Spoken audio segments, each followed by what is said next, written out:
This is a Wisconsin Sports Zone update. Well, the Brewers will have a new opening day starter this spring. That's after the team traded all-star Freddy Peralta yesterday to the Mets. Also sent Tobias Myers to New York in exchange for a pair of top prospects and pitcher Brandon Sprout and utility player Jet Williams. Both were among the top 5 prospects in the Mets organization. Turn to the Bucks. They're really struggling. Have lost 4 of their last 5 games. That included a 20-point blowout loss last night to the Thunder at Fiserv Forum. Afterwards, Giannis Antetokounmpo was asked what the issues for the team are. He didn't hold back. I'm playing hard. We're going to do the right thing. We're not play to win. We're not play together. Our chemistry's not there. Guys are being selfish. Guys are trying to look for their own shots instead of looking for the right shot for the team. Guys try to do it on their own.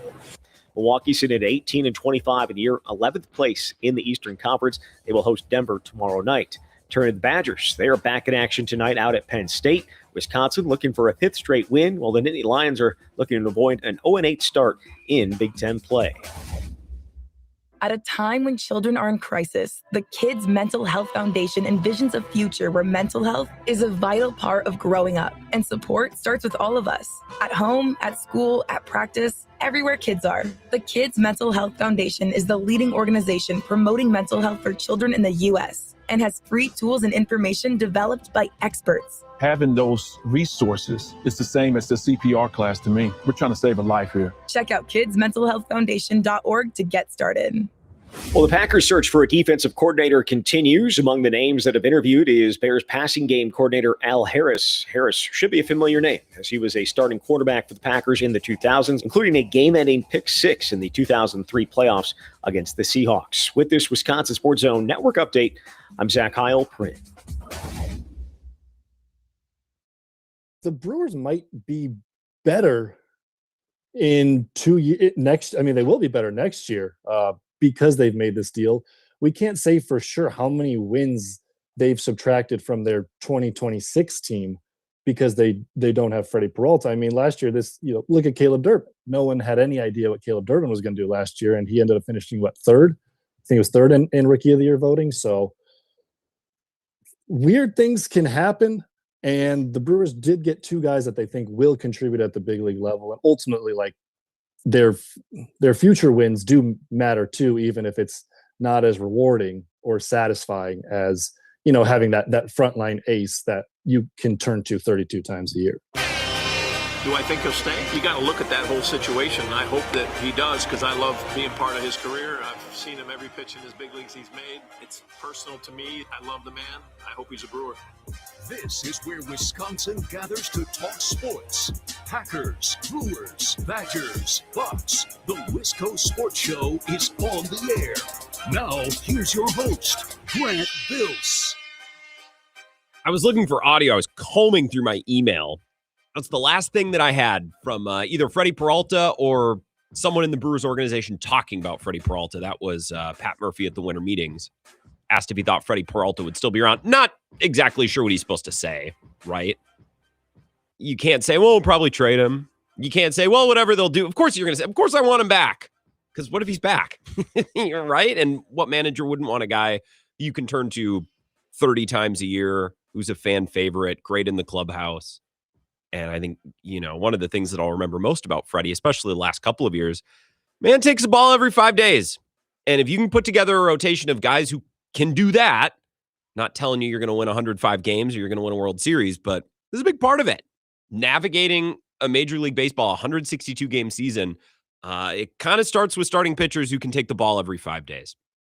And Freddie did that just about as well as anyone, especially his last couple. He was banged up a little bit early on in his career and switched around from one role to another, but for the most part, did the job of starting pitcher just about as well as you can do it. And last night we learned that he was traded to the Mets. The rumors fired up. I don't know. I was here doing the huddle until around 8. I got home around 8:30, which is when I started to see, Heyman and others, Mets and Brewers and deep talks. And I don't know, did it come around 9:15 last night, maybe? So that's where we will begin tonight.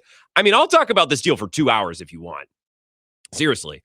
I would imagine we're going to work in some Packers stuff. Jeff Hafley's introductory press conference is in Miami today, and John Eric Sullivan as well. And I think some really good quotes from both and a couple of pieces of sound that I think are worth listening to and reacting to. So we can do that. and hit some other NFL storylines as well. But we're going to start with baseball. And if the calls come and you guys want to talk about the Freddy Peralta trade for 2 hours, I will do it.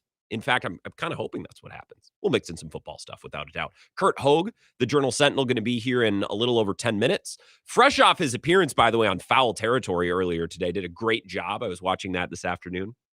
So he's got all his material honed for his even more important, his bigger performance, his bigger appearance on the Wisco Sports Show tonight. My name is Grant Bills, by the way.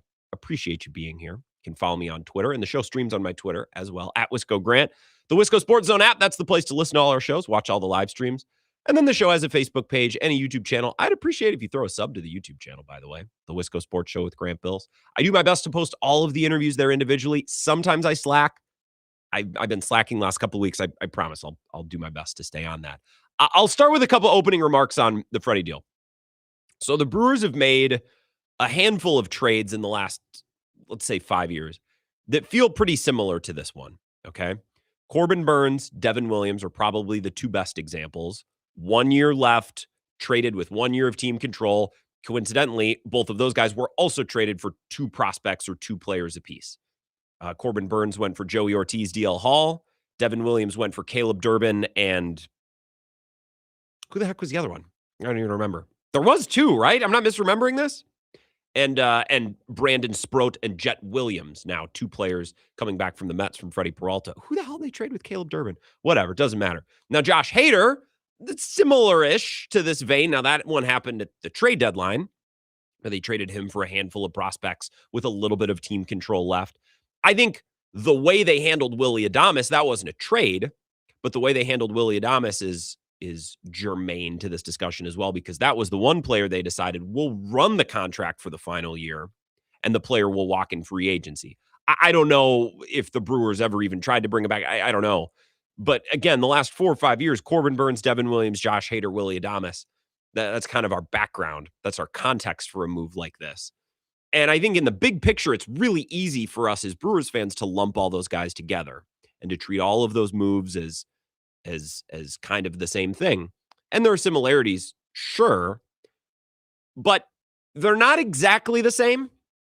There are some differences. And I think Brewers fans, we get ourselves in trouble a little bit when we look at every move the Brewers make and we use them, the moves, to just affirm our frustrations or our priors or our beliefs about the team. For example, if you think the Brewers are cheap, you're going to look at this move as a continuation of that trend. They traded Corbin Burns because they're cheap, and Devin Williams because they're cheap. They don't want to pay the freight on the final year of the contract. They don't want to continue to pay Josh Hader. They let Willy Adames go because they're cheap. So if you believe the Brewers are cheap, and that's a big-time sticking point for you, you're going to look at this move and say the Brewers made this trade because they're cheap. And I'm telling you, that's not this trade. I think part of the reason they traded Corbin Burns was money.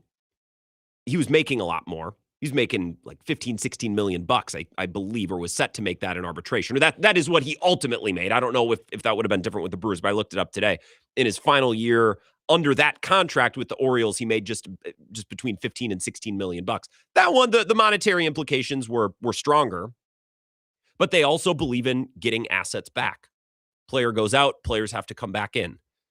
Now, the money was maybe a little bit more important with Corbin Burns, but who's to say if Freddy Peralta was making 10 instead of 8 or 12 instead of 8, maybe the Brewers don't trade him because the return isn't as good. The return for 1 year of Freddy Peralta is actually, if you just look at the prospect ratings, stronger than the return that they got for Burns, even though Burns is, I would say we all agree, the better player. He'd had a Cy Young, his high end a little bit higher than Freddie's. He reaches that high end a little bit more consistently, not as many bad starts. You could argue about who you'd rather have or, who's more important to the clubhouse, but Corbin Burns, by all accounts, the better player. The Brewers get more in return for Freddy Peralta because the contract is more friendly. And going back to November, I was on this from the jump, and it was important to me to be on this from the jump because I knew how this would go. I said, folks, if they deal Freddy Peralta this offseason, it's not going to be because of money. They're not going to be shipping him out the door because of their inability to pay the $8 million. And Ken Rosenthal mentioned that on his interview on Foul Territory a week or two ago, and I cut it because I think AJ Przinsky or Scott Braun or whoever it was says, Ken, it seems like every team in Major League Baseball is willing to pay the $8 million except for the Brewers. And Ken jumped in and said, no. Well, the Brewers are willing to pay it. And I fully believed had the Brewers not gotten the deal that they liked, they would have retained Freddy Peralta this year and paid the $8 million. That's a nice bar. That's a good contract for them. That's a situation where I think they would have been okay. His value to the clubhouse and the value of his deal, they would have let that play out like they did with Willy Adames. I think they really liked this deal. Brandon Sproat, Jet Williams. We'll get some specifics about both of those guys from Curt Hogg. I am not the nerdiest, headiest baseball mind, so I would recommend you go read Curt. You go read Jack Stern. Those are the people I normally start with. I think this is a great deal for the Brewers. I think keeping Freddie for another year would have been a great option as well. I was going to be okay with either way they went, either path that they took. I don't think this is a continuation of the Brewers being cheap. I don't think this is a symptom of what is wrong with baseball. It's very odd because I've seen a lot of people on Twitter the last 24 hours or so, 18 hours now, saying, well, the Dodgers paying $65 million to Kyle Tucker is one thing. The real problem with baseball is the Brewers trading Freddy Peralta after winning 97 games. It's like, you guys realize Freddy Peralta is good, but like he's not prime Clayton Kershaw here. He's just a very solid, very good pitcher. It's not that insane they're dealing him. He's 29. His whiff rate has been decreasing a little bit. He labored a little bit more last year than usual. I think the ERA and the wins were a little inflated because the team was winning at a high level, because the defense behind him was so good. I think he was fortunate at times. And you could throw, fielding independent pitching or batting average on ball and play. You could throw stats back at me, but I think Freddy Peralta's year last year was about as good as it's going to get. And the Brewers are able to now ship him off and get two nice players in return. If anything, Brewers fans, this transaction, this trade is a symptom or a sign, or this is emblematic of how the Brewers are doing this correctly. I think this is exactly how you would want to draw it up with the Brewers. Let's say there's a young position player or a young pitcher you really like. God, I love this guy. I want him to be a Brewer for a long time. I want him to be here in Milwaukee. I want the Brewers to invest in him. I want him to be a Brewer. That's what they did with Freddie. He was here for 8 years. They paid him early. He made a ton of starts. He's 29. He will turn 30 in June. I don't think a reasonable Brewers fan or a reasonable baseball mind can be that upset that the Brewers aren't going to commit $200 million to him. You know what I mean? You always hear this. Well, I hate that the Brewers, they're a minor league team. They're a feeder team for the big boys. He's 29. They're not shipping out a 24-year-old who's about to enter into his prime. They paid him, took advantage of his best years, and not just 2 or 3 of them. He was here for 8 seasons, and now they're shipping him off, getting a little value in return, probably right before his performance starts to decline. This is your dream scenario, Brewers fans, for a player that you really like.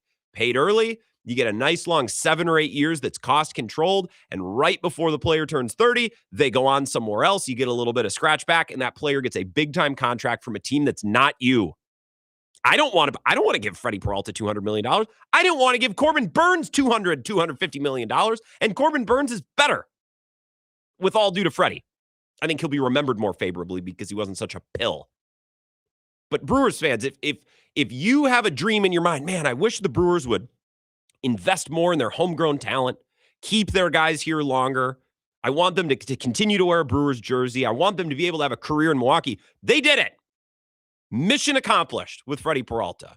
This is where I want to get off the ride. I think the Brewers handled this perfectly.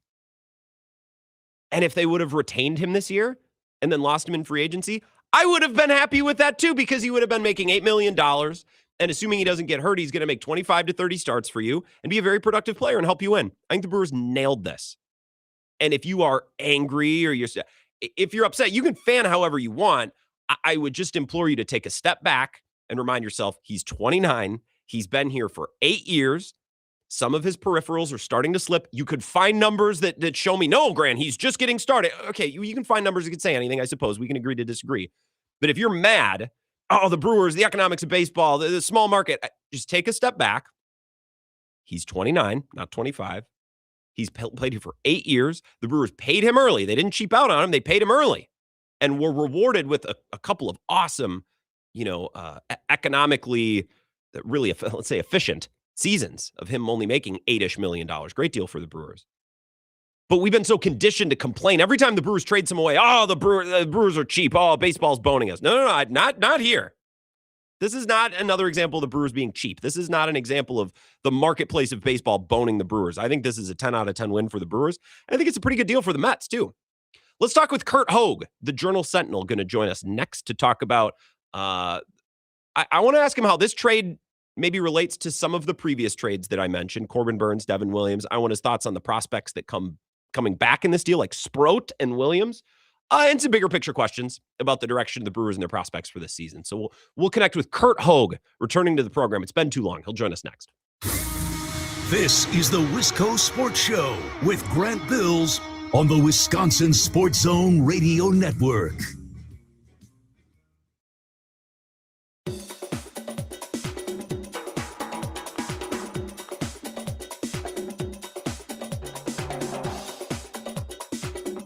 The Wisco Sports Show will resume in 3 minutes.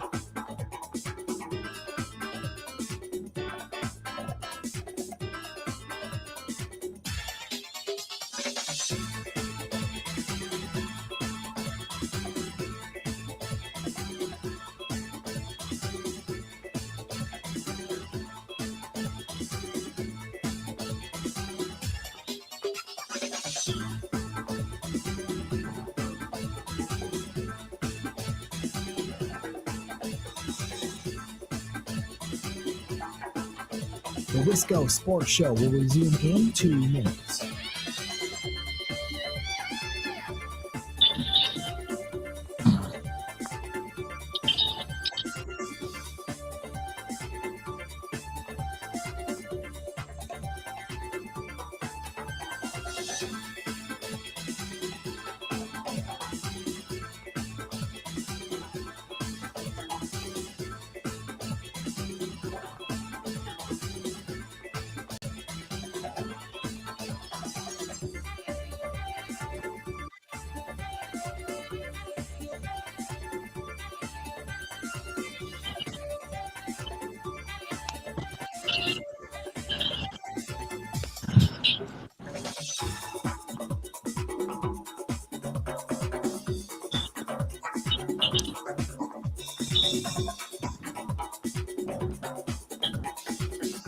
The Wisco Sports Show will resume in 1 minute.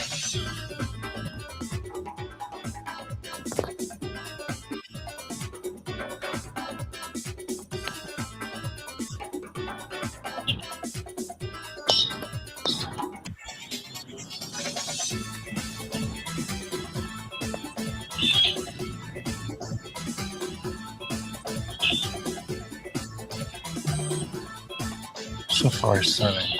The Wisco Sports Show will resume in 30 seconds.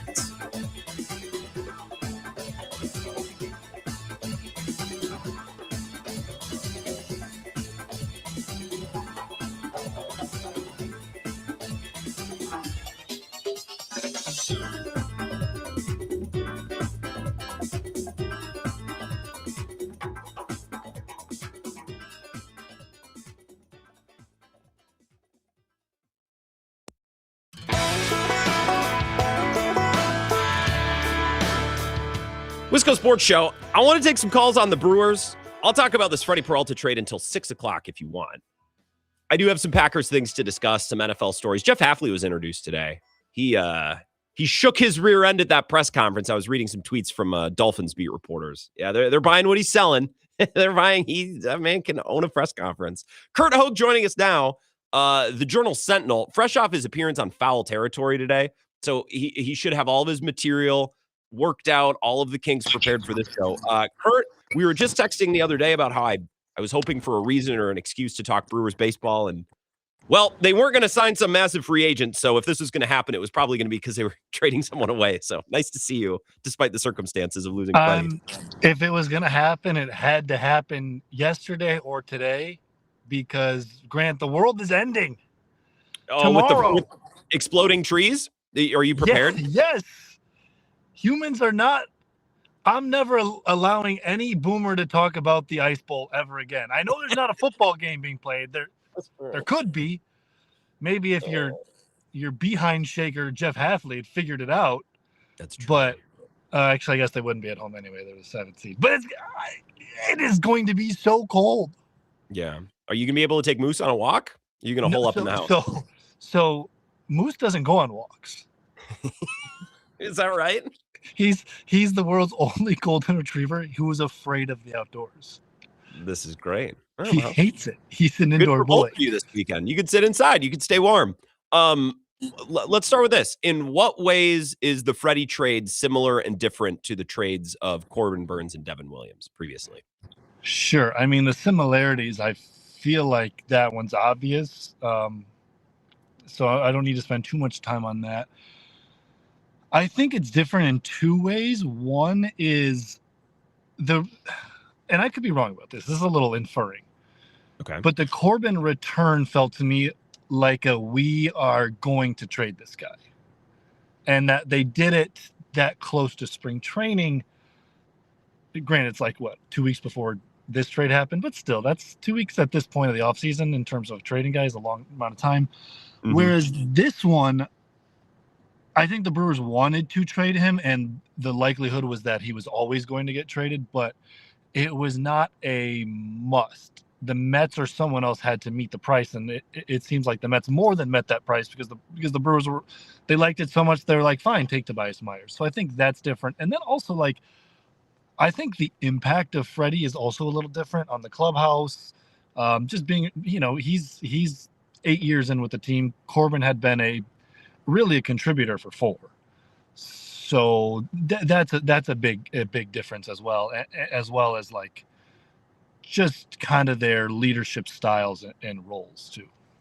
Do you think Freddie's $8 million salary allowed them to get a slightly better return than maybe Burnes' salary, which is like $15 million he made that year with the Orioles? Because Burnes is a better player. I like this return more than what they got for Burnes. Yeah, that's a good point as well. I mean, that's what, like a $7 million difference or something at that point. Yeah, which is not nothing. And teams have their fancy dancy algorithms to figure out, what the value of this prospect is and that prospect is. Both kind of straightforward, boring questions, but I do want to take advantage of your extensive knowledge here. And I know these guys you were familiar with. 30 seconds, you don't need to go long on these, but let's talk about Sproat first. What do we need to know? I think he's a Brewers arm. Like, they have a lot of really good pitching prospects in their system, but he's maybe not the best. Like, that's probably Nolan McLean, but he fits a Brewers mold pretty well. I think they're going to get a lot out of that sinker. I'm curious what kind of tweaks they do with him. But, like, if you just look at the stuff models, the analytical models, their starting pitching options, if you include Freddie in there too, he's second in overall stuff grades behind just Miz. Okay. And above Freddie. So that's not to say everything, but that is to say his stuff is really good. And the Brewers have done a lot more with a lot less. And generally when they get guys with these ingredients, they kind of figure some good things out. You think he'll start in the rotation or be in the rotation this year? I think if I had to pick now, I would say he's going to make the opening day rotation.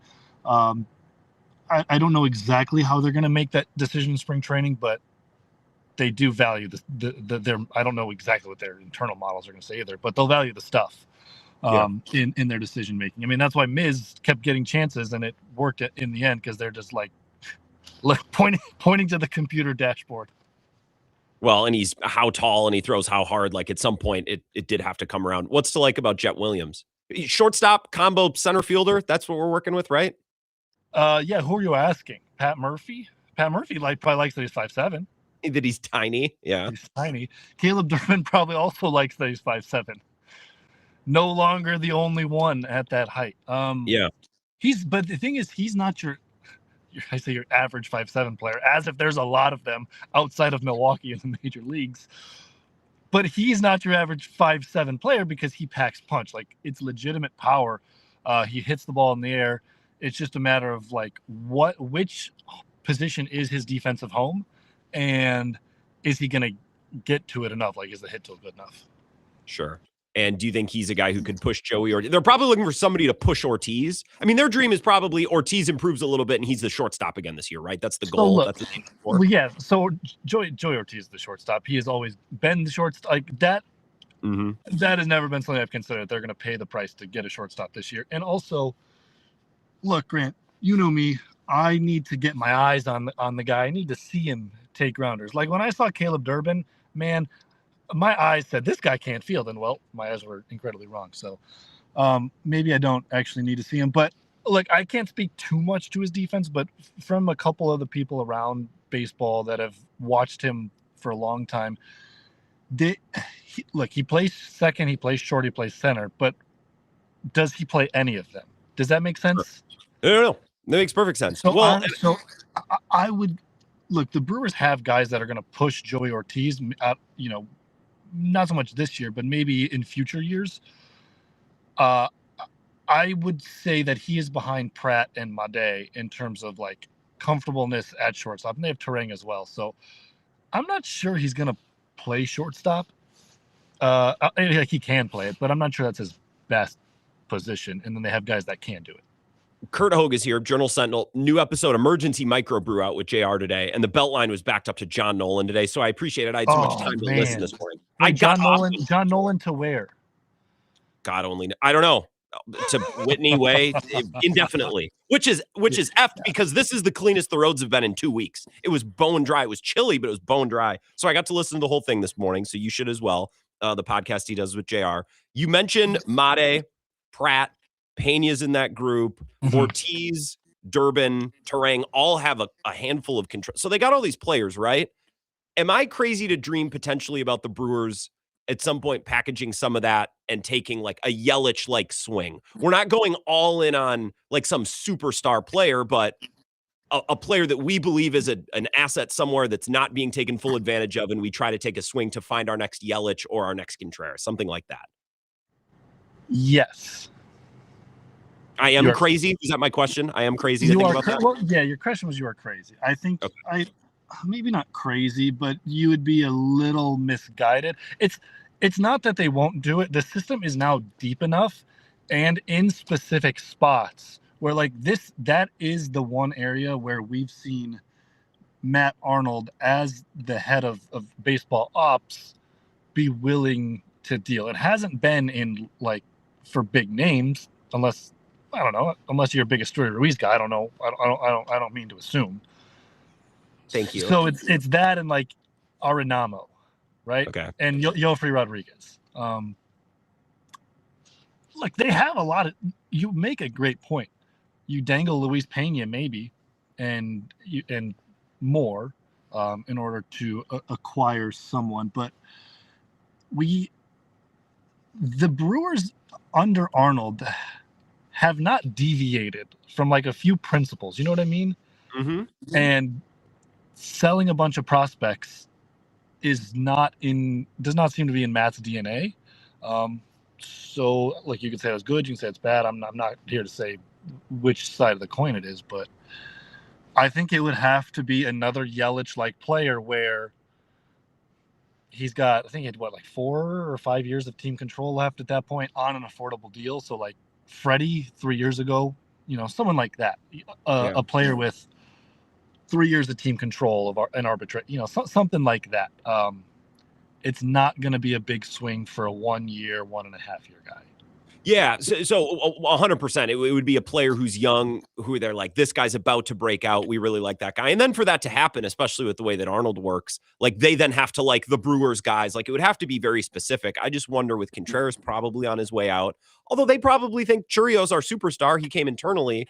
We're building around him. We don't need to, like they did in 2018, bring in the guys to build around, even if they're young. It is a bit of a different. Yeah, I mean they've been operating in this fashion now this fashion they've been operating in it for 4 or 5 years now, and they've been winning for 8 or 9. So maybe you don't feel the need to like push your team over the edge as much. So let's go big picture. I watched you on Foul Territory today. AJ Pierzynski asked you a couple of different times, like, okay, so they traded for Freddie, the Brewers are winning, but when are they going to try to win more? Like, when are they going to, or the question sometimes worded is, how long can they get away with this, right? Like, this is a question you get asked a lot. So first, let's talk about that concept, because that's something that you probably hear from fans. You hear it when you do interviews. You hear that all the time. Yeah. I don't know where to start exactly, because this is a very, like, there's probably not even enough time on my hit here with you. Maybe we just need to do a long, come on, microbrew. The Brewers doing this trade it's not antithetical to them winning, right? It's not them not trying to win. It might even be, if you look at it in a certain lens, it might actually be them trying to win. Like, think okay, the Mets take Freddy Peralta on for a year, and they, how great do their chances increase? How much do the Brewers' chances decrease this year? And then they lose him, and you get nothing. And the Mets might retain him, but you get my point. They might lose him and get nothing. How, unless you shrink that window and you win it all this year, and Freddie is a significant part in that. How is that much more of a winning move than that you've only got maybe, I don't know, he's projected for three WAR. I think somewhere in that range would be acceptable. Trading that guy who you're going to lose, and then taking on two prospects who prospects can turn out any which way you want, but there's legitimacy to both of these guys. And who's to say there isn't like a Miz, Sproat, Henderson rotation in 4 years? That's incredible for the Brewers. So, like, I just think it's more than just this binary, you're trying or you're not trying, you're winning or you're not winning. Look, it would feel great, I think, for fans if they saw, like, win now efforts. I think that's what everyone wants in every sport. But that's not the only way to go about it. And look, if the Brewers wanted to spend, say $30 more million a year, Grant, think of how good this team would be. But, like, what's the use in debating that when we know they're just not going to do that? Should they? Yes. But they're not. Well, so I have a follow-up on this, and we can wrap with that. We do have a couple more minutes, but I always point to the Orioles as right the opposite way. It's like you're losing 100 games for a couple of years, and then you go all in, and you're bounced in the first round, and then, like, that's it, man. And I know they signed Alonso, and it could still happen for him, but I just think when Brewers fans say we want to go all in, we want to push chips, it's like, well, let me show you a couple examples of teams that have done that and exactly how short-lived that all-in window can be. Like, it can end like that. Yeah. So I don't think it's nothing surefire, but I think a lot of people think that way is much more surefire than it is. Yeah, and I'm not saying the Brewers' approach is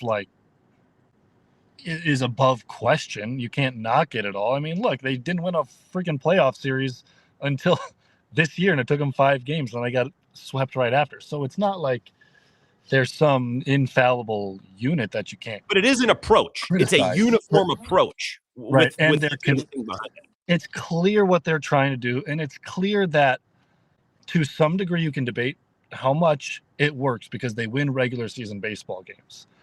And then we can get into the whole debate of whether that matters and, like, okay, but do they really have a chance to win the World Series? And that's a whole nother topic for a different day. But I think given the system, the place that they're in let's call it what it is, baseball's unfair ecosystem, unless you have an owner in Milwaukee who's willing to, dish out a $200 million payroll. That's just not going to happen in this unfair system. Like, it's working. That might be part of what's working against them. And so I don't know. I just feel like they are doing a prudent thing in the way that they operate, even if it's going to lend itself to criticism ultimately if you don't make don't win the big game, because you could go get Dame Lillard. Yeah. And that might feel good, and then it doesn't. Like, we know that this has not worked for the Brewers, but we don't know, like we haven't seen the other side. What if that didn't work either? You know what I'm saying? Well, that's the thing. Yeah, like AJ Brzezinski asked you today, it's like, don't you think the Brewers would give up 8 years of this for a World Series? Of course. Like, well, yeah, they would, but that's not the question. You can't guarantee that, though. Like, that's the thing. Yeah, I mean, if the Brewers, like this Brewers offseason, I'll come out and say it, will be a relative disappointment coming off 97 wins and not spending anything except Brandon Woodruff. I'll come out and say that every day of the week. Yep. Especially given the fan support you got last summer in the second half of the season. Are you kidding me? Like, go get someone for those fans. They deserve it. But the Freddy Peralta trade is also maybe just the right thing to do regardless. Yeah. I think of any team in any market. It's like, well, he's 29. You've gotten your best years. You invested in him. I think it makes sense. Definitely, Curt. I've kept you too long. Stay warm. Enjoy your time in the house with your very handsome golden retriever Moose. This was nice to catch up. He is a good boy. See you later, Grant. See Curt Hogg, the Journal Sentinel. You can do an hour with Curt. Big picture baseball things, especially because the Dodgers are doing what they're doing. And I think it's funny that, and maybe this will happen again next year and the year after, CBA aside, it very well might. I just think it's funny that the Dodgers signed Kyle Tucker to a de facto 1 year, massive pillow deal. And everyone's like, that's it. That's the final straw. It's like, wait, like baseball Nick Wright, Kyle Tucker, giraffe, no chin man, like that. Oh, that's the thing that, okay. Forget Sasaki and Freeman and Betts and okay. Oh no, it's Kyle Tucker. Okay. That's what's pushed everyone to the brink. And conversely, I find it so interesting that people have reacted strongly outside of Milwaukee to this Freddie thing. It's like, well, yeah, the Dodgers are a problem spending all their money, but the Brewers trading away Freddy Peralta is just as big of a problem. It's like, he's 29. And also, it's Freddy Peralta. It's not Roger Clemens. Like, I don't know. I love the guy, but I hate being in the position where I have to tear my guy down. I've been doing it with Jeff Hafley, not because I don't like him, but because I'm like, hey, everybody. I don't know, man. It's not prime Dick LeBeau. Some wild references. I'll take your Brewers calls on the other side. Got to go to a break. This is the Wisco Sports Show with Grant Bills on the Wisconsin Sports Zone Radio Network. 4 years. That's enough time to earn a college degree, to serve a full term as a president, to train for something big and become someone new. You bet, and get 0% interest for 4 years at Pella Windows and Doors of Wisconsin, so you can invest in your home and in life's biggest moments. With exclusive features and customizations, Pella offers the highest quality products at a price you can afford. Aim high when setting your New Year's resolution and imagine what you can do in 4 years when you finance your home project with Pella. Visit PellaWI.com today.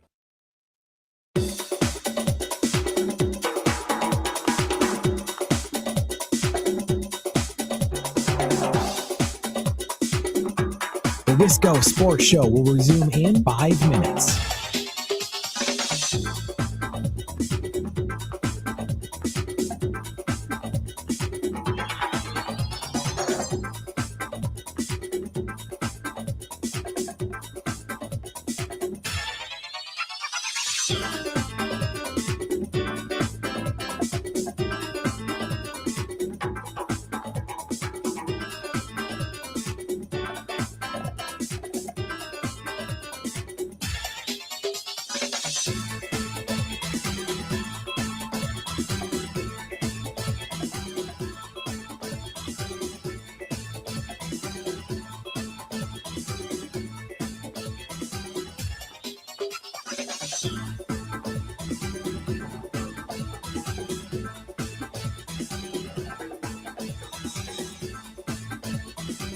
The Wisco Sports Show will resume in 4 minutes.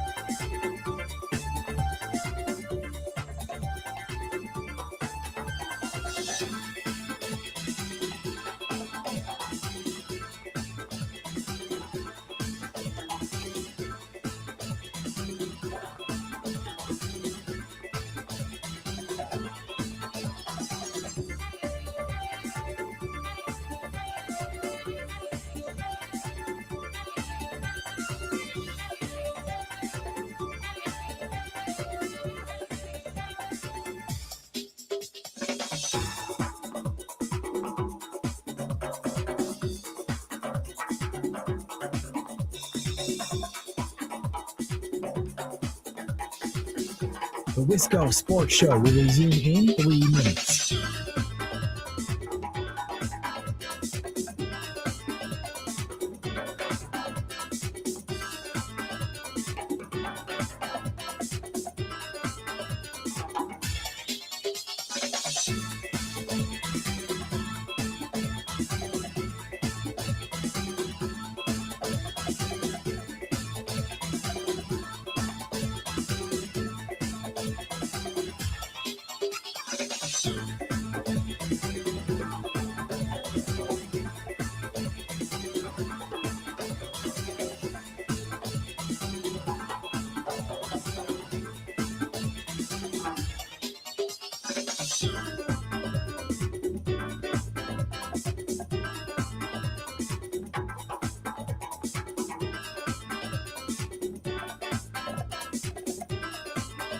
The Wisco Sports Show will resume in 2 minutes.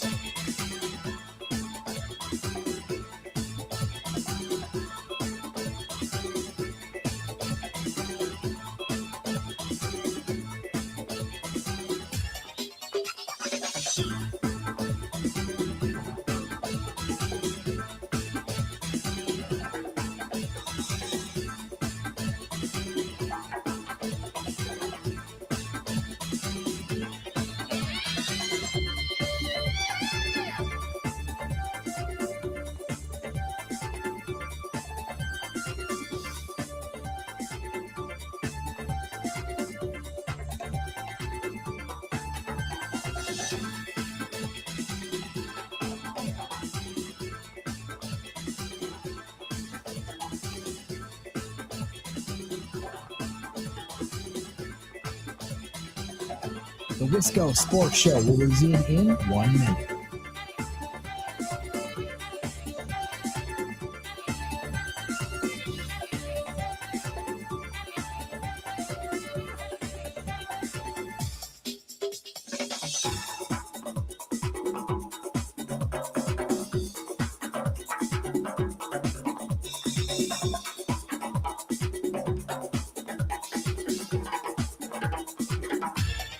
The Wisco Sports Show will resume in 30 seconds.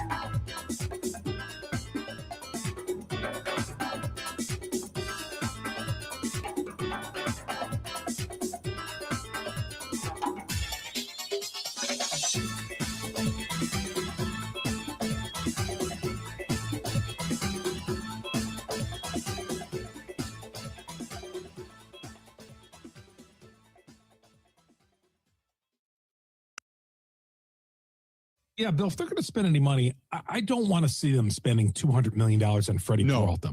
And I guarantee you, if the Brewers would have done that, there would have been fans who would have been saying, what are they doing spending all that money on Freddie? You know, because there's people out there who didn't think Freddie's worth it. Okay. And Freddie's a good guy and all that. And he's going to get it. He's going to get his cash somewhere, provided he has another good year. But I would love to see them. There's no reason why they couldn't spend $35 million on a player. Now, I don't want them to spend it on a pitcher, but a position player.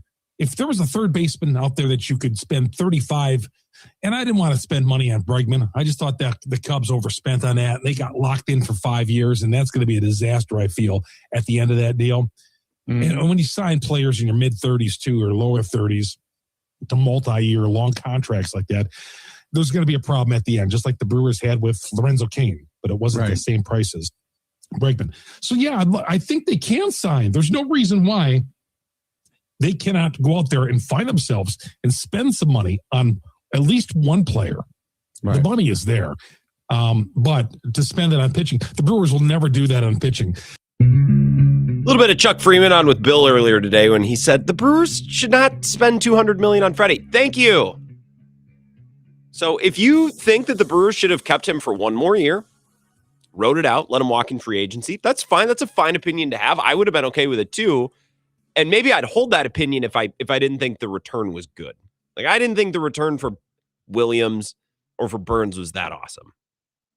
And we won't know what this return will shape up to be. We don't know how good these prospects will be, but they're highly ranked or more highly ranked than offseason trades that the Brewers have made previously, the returns that they've got.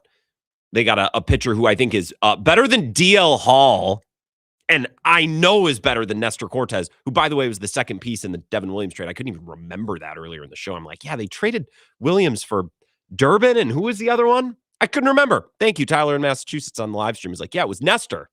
Yeah, how could I forget what a Brewer he was? So I think the Brewers were in a good spot with Freddy Peralta either way this offseason and going into this year, right? If you trade him, you're going to get something nice because it's a really good player on a really good contract. And if you keep him, you get a good pitcher for $8 million this year. And you're trying to win because the Brewers try to win every year. So I didn't think there was a bad way to go. I like the return, so I like the trade a lot. He's 29. He had a great 8-year career here. The Brewers never keep anybody. They kept him for 8 years. 608-321-1670. Wisco Sports Show. Who's this? Right on, Grant. Right on. We just got a whole new bunch of apples. I love it. Cone Roller, what's up? Here's what I'm not going to do, Cone. I've done it in the past. I'm not going to lose my mind and say the Brewers are cheap and they never. Everyone, take a deep breath, take a step back, and just think about this a little bit before you fill your pants, because I know that's our first instinct anytime the Brewers deal somebody. And in the past, I think you've been fine. Like, freaking out about the Hader trade was fine. I don't think freaking out is warranted here. Yeah, I mean, this is also the third straight off season they've done this with a pitcher, so nothing to be surprising. The haul does seem pretty similar to the Corbin Burns return, though, I will say. So, hopefully this Jet, whatever his name is, Jet Williams, turns out to be a little better than Joey Ortiz. And, it's so easy to fall in love with prospects. I get it. But for the love of God, could we get a prospect that's like a physical specimen? Not some like 5'7", 175-pound guy. Dude, and that was my favorite part of Curt's interview. He's like, he's not your typical 5'7" player. Not that there's that many of them, except in Milwaukee. They're hoarding them all between Durbin and Sal Frelick's going to look like he's 6'4" next to these guys. Yeah, but he's fast. He can steal bases, got power. So we'll see. I'm kind of excited. Imagine being a Cubs fan and getting second in the division to a team full of a bunch of close to folks who are almost legally little people. That's who you're losing to. And that's another thing. I don't understand. The Cubs let Kyle Tucker walk. The Brewers trade away Freddy Peralta after investing and signing him early. And it's like, I can't believe the Brewers have done this. How can they do this? It's like, why is my team the one taking heat over this? I don't get it. The city of Chicago gets off the hook for their spending. I get that they brought in Bregman, but like, they should be the Dodgers of the Midwest, the Yankees of the Midwest. There's no excuse that the Ricketts hoard all this money in Wrigleyville and don't spend on a competitive roster year after year. It's the biggest grift going in professional sports is the Chicago Cubs. It's the Red Sox are the same way. Right? Like, they don't like spending a lot. Well, we can't. No, you're in a massive market with a fan base who cares, a historical ballpark, and you're just coasting off of that.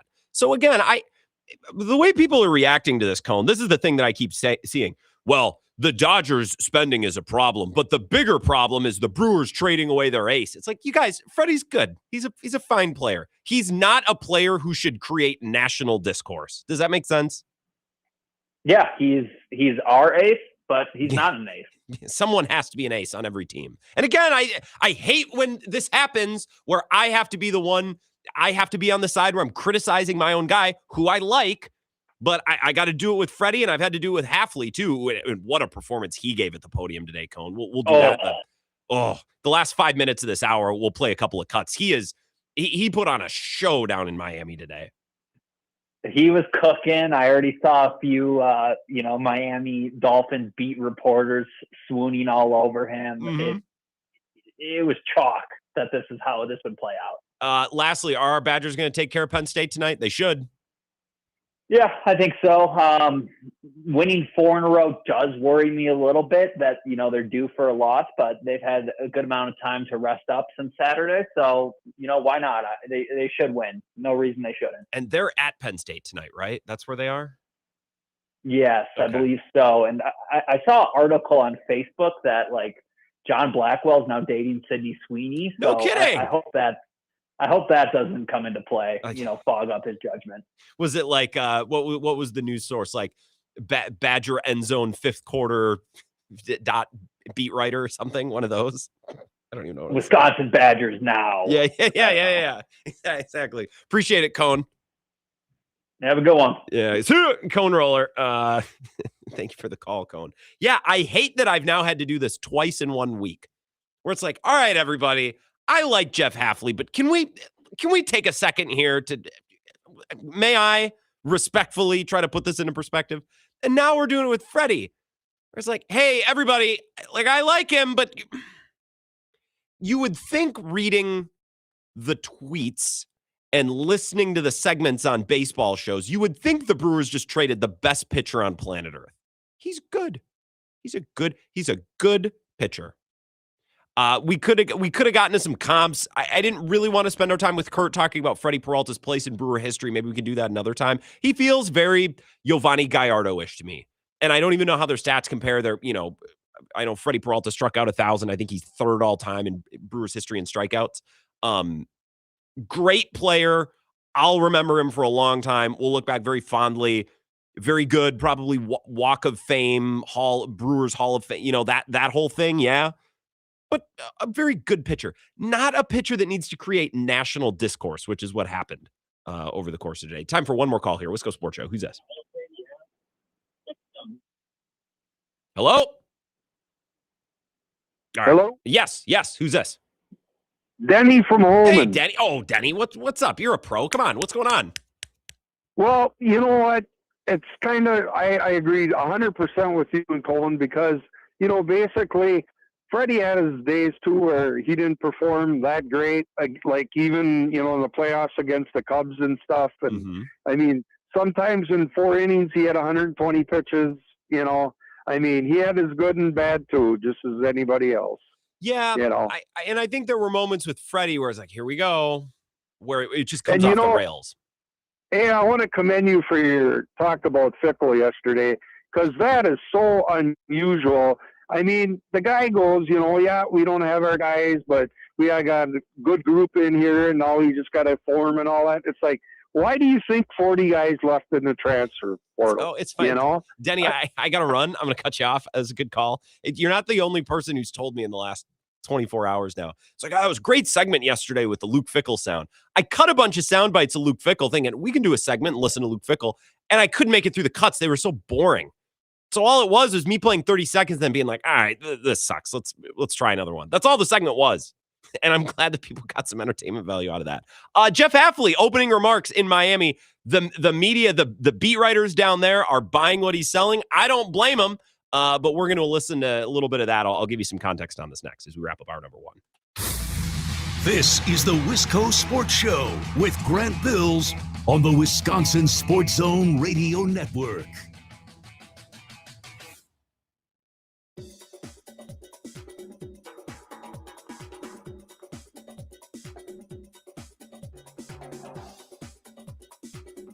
The Wisco Sports Show will resume in 3 minutes.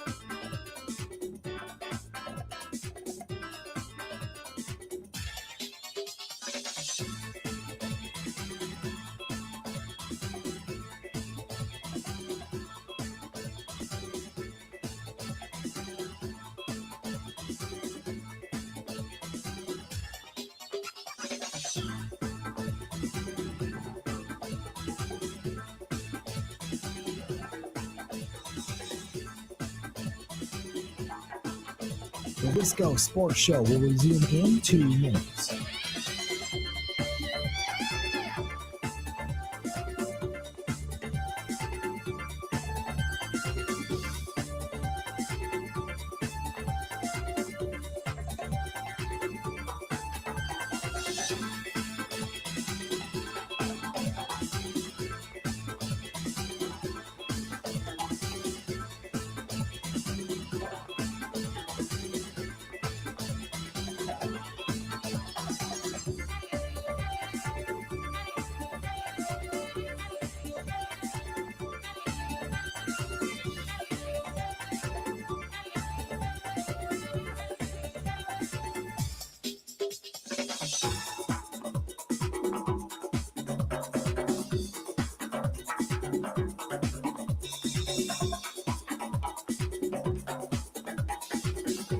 The Wisco Sports Show will resume in 1 minute.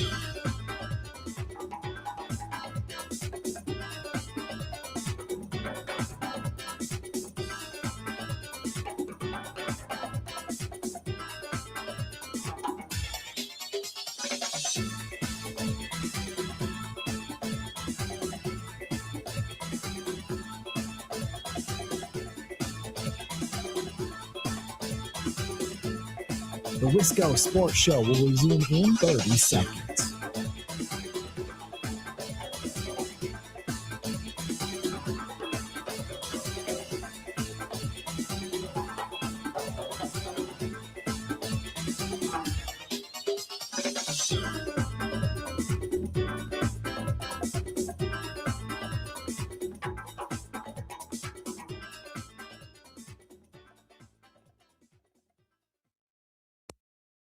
Yeah, you asked me if I felt ready.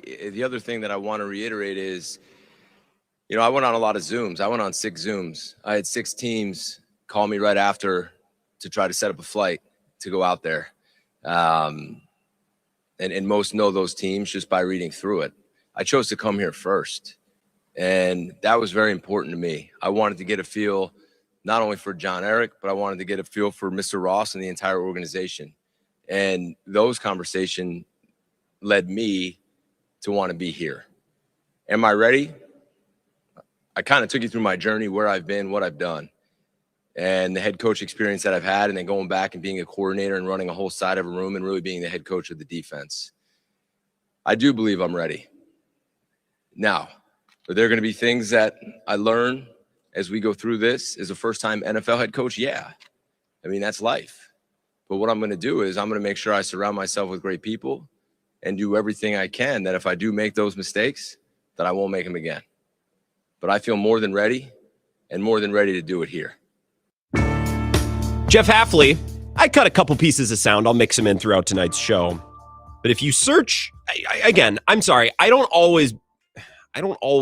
trying to always be like, I saw on Twitter, somebody tweeted, everyone's tweeting about this. It's just a gauge of what sports people are saying.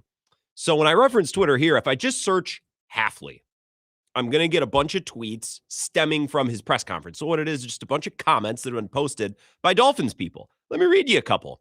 This is from Omar Kelly, 25-year columnist for the Miami Herald. Tweeted, okay, ... New Dolphins coach Jeff Hafley has presence to him. This is a Dolphins account with 10,000 followers, the Kevin Harlan effect. It says, Jeff Hafley just stood at the podium for his introductory press conference without a speech in front of him and gave an incredibly inspiring, honest, and emotional speech that oozed grit. And not once did he utter a single or not a single one. I'm sold. This one says, Jeff Hafley got me hype. The moment he said he doesn't need a script to read because he's going to give you what's real. I'm hype. This tweet from Matt Infante, Pro Football Network, says intelligence, leadership, authenticity, passion, confidence, emotion. Both John Eric Sullivan and Jeff Hafley came across very well today. The Dolphins don't play another game for 8 months, but as much as you can win an introductory press conference, the Dolphins won today. A perfect day one for this duo. I love this. I love this. And by the way, I'm not claiming that Jeff Hafley is just a press conference merchant, although I did tweet that because that has zest. That's a good tweet. I think Jeff Hafley is dynamic and personable and comes across as a leader of men. I think there's a great chance that he's a better head coach. If he gets the right players and the right assistants around him, which I think is just such a big part of it. No coach can just succeed because they're just such a good coach. Like the personnel and things in Miami, it's going to be tough because it's a place where it doesn't usually work out very well. I think there's a chance he's better equipped to be a head coach than an EC. But I was very excited to see the response from Dolphins people today. They're buying it, and I don't blame them. Easy coach to buy at the podium. Hour number 2, we'll get back to the Brewers after this.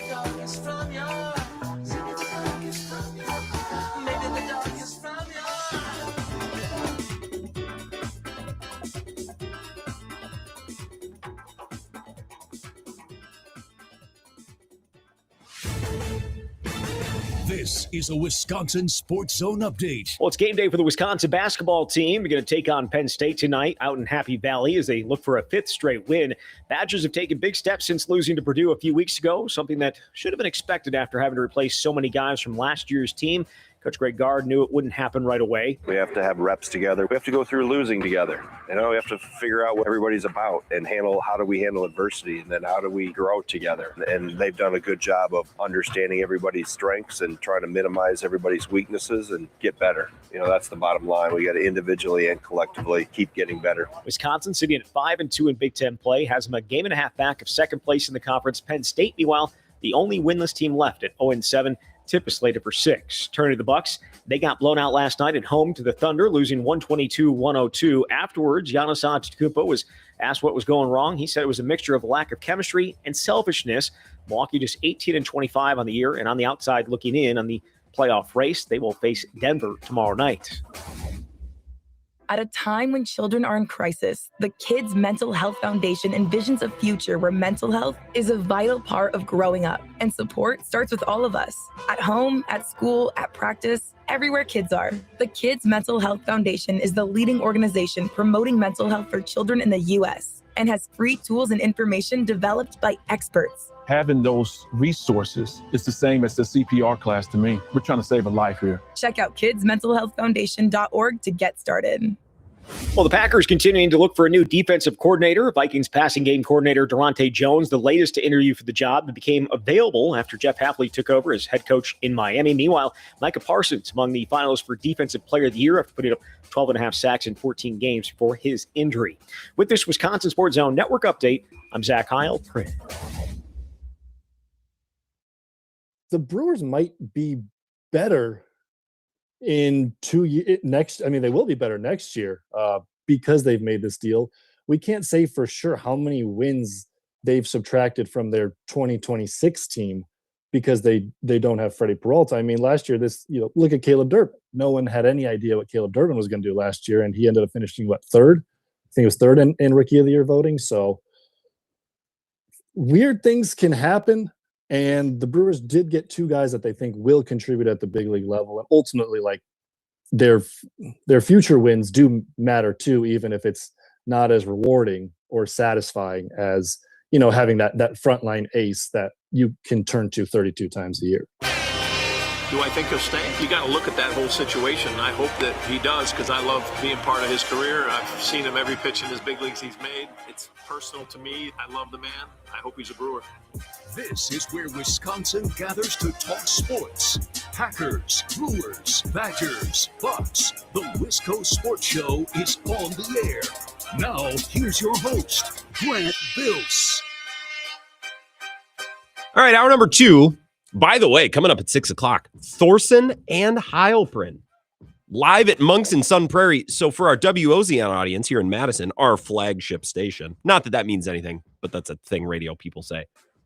Get over to the northeast side of town, happy hour, the coldest, the best beers. I mean, Grant, everyone says that about every place. Yeah, I know, but there's something about a Monk's beer on a Thursday night. Around Zach, you're talking Badgers football, or tonight, certainly they're going to be talking about the Freddy Peralta trade. So I always love the Thursday night chill. Thorson and Heilprin. And again, if you're in Madison, get over there and hang out with Zach and Debo. It's a really fun time. I want to continue to talk about the Freddy Peralta trade. We got wide open phone lines if you want to jump in. I won't make you wait. 608-321-1670. I'll read a couple of texts to kind of reset the show, and then I have some other things to say about Freddy Peralta that I haven't said yet.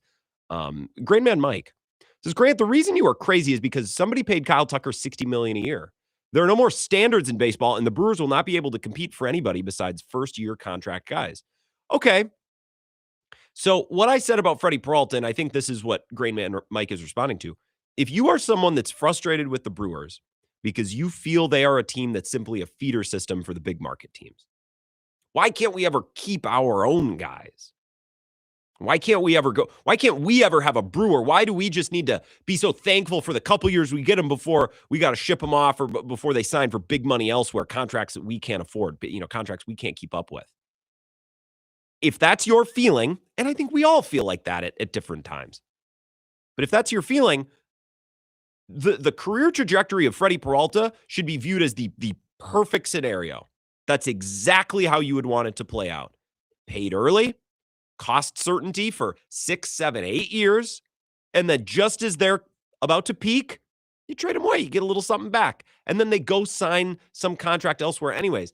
And I guess Brewers fans, if you're like, but I want to extend Freddy Peralta. This is my perspective. I guess I'll tell you how to fan a little bit, but it's my show. Grant, but I want to extend Freddy Peralta. I say, why? He's 30. There's no way that contract's going to age well. And again,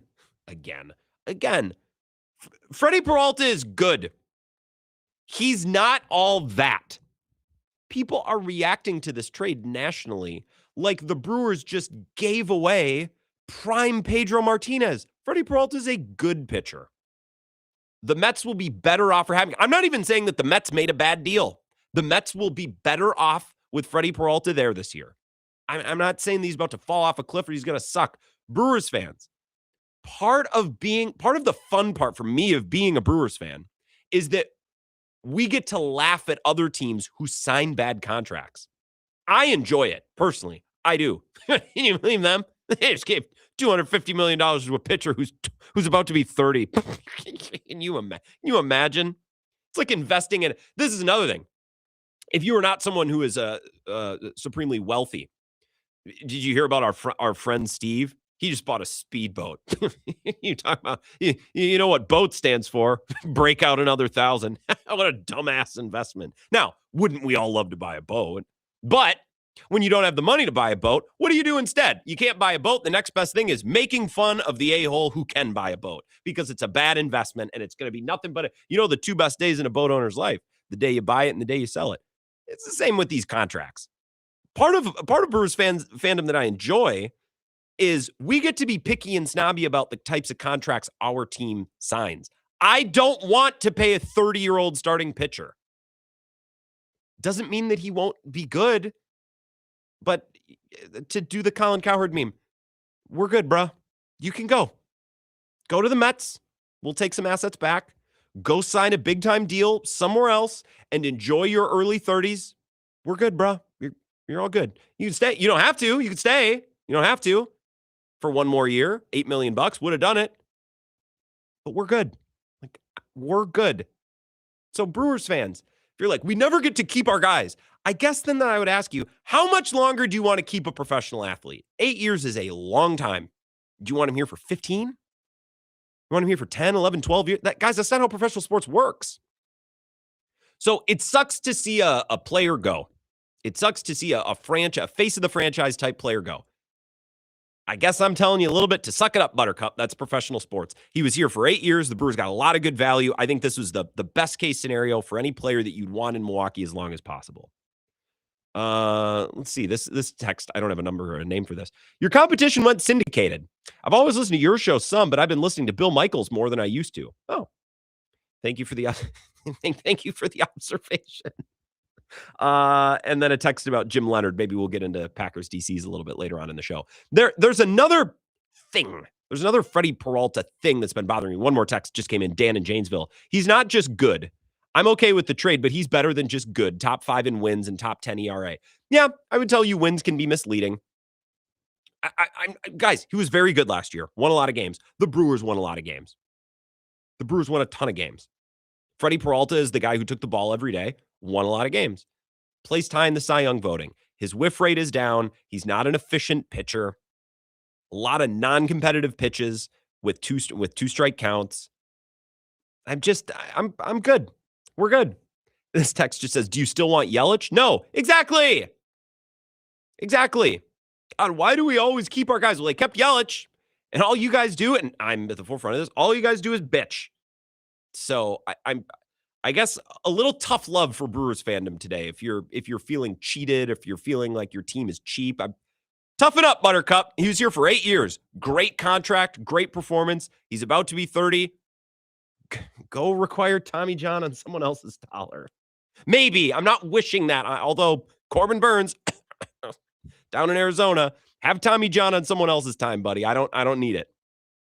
$200 million contracts for 30-year-old pitchers. Pass. Not interested. Okay, another thing that's bothering me about Freddie, and Here's what I try not to do on this show. I try not to be like Packers fanboy. The national media is against us. No one gives us respect. Can you believe what Cowherd said about the Packers? He doesn't believe in the Packers. What an idiot. Let me do a whole segment on why Colin Cowherd is wrong. I don't really like doing that. We had a lot of that during the two Packers-Bears weeks where it's like to call out a competitor, although I like a lot of the shows, people who work there, but like ESPN Milwaukee. Let's have the ESPN Chicago guy on. We'll do a rivalry. You wear a cheese head, I'll wear the cheese grater, and it'll be not for me. But I do have to cape a little bit for the Brewers here and stand up for my team. I am a fan. That's kind of secondary to the show. I try not to, again, do like fanboy radio, but I kind of have to a little bit in this instance. Curt Hogg was on in the first hour, was on Foul Territory, which is a podcast I like. They got a lot of good guests. They're a heady baseball show. Curt was asked by AJ Pierzynski, and you'll hear the question in there. I've cut it up a little bit just to be a little bit more efficient. But AJ Pierzynski's basically asking him, okay, so the Brewers won 97 games last year, whatever, but they traded away another player. How long can they keep getting away with this? This is AJ Pierzynski. But how much can they take until the rest of the division says, okay, Milwaukee, we've watched you do this long enough. We're going to take the next step now.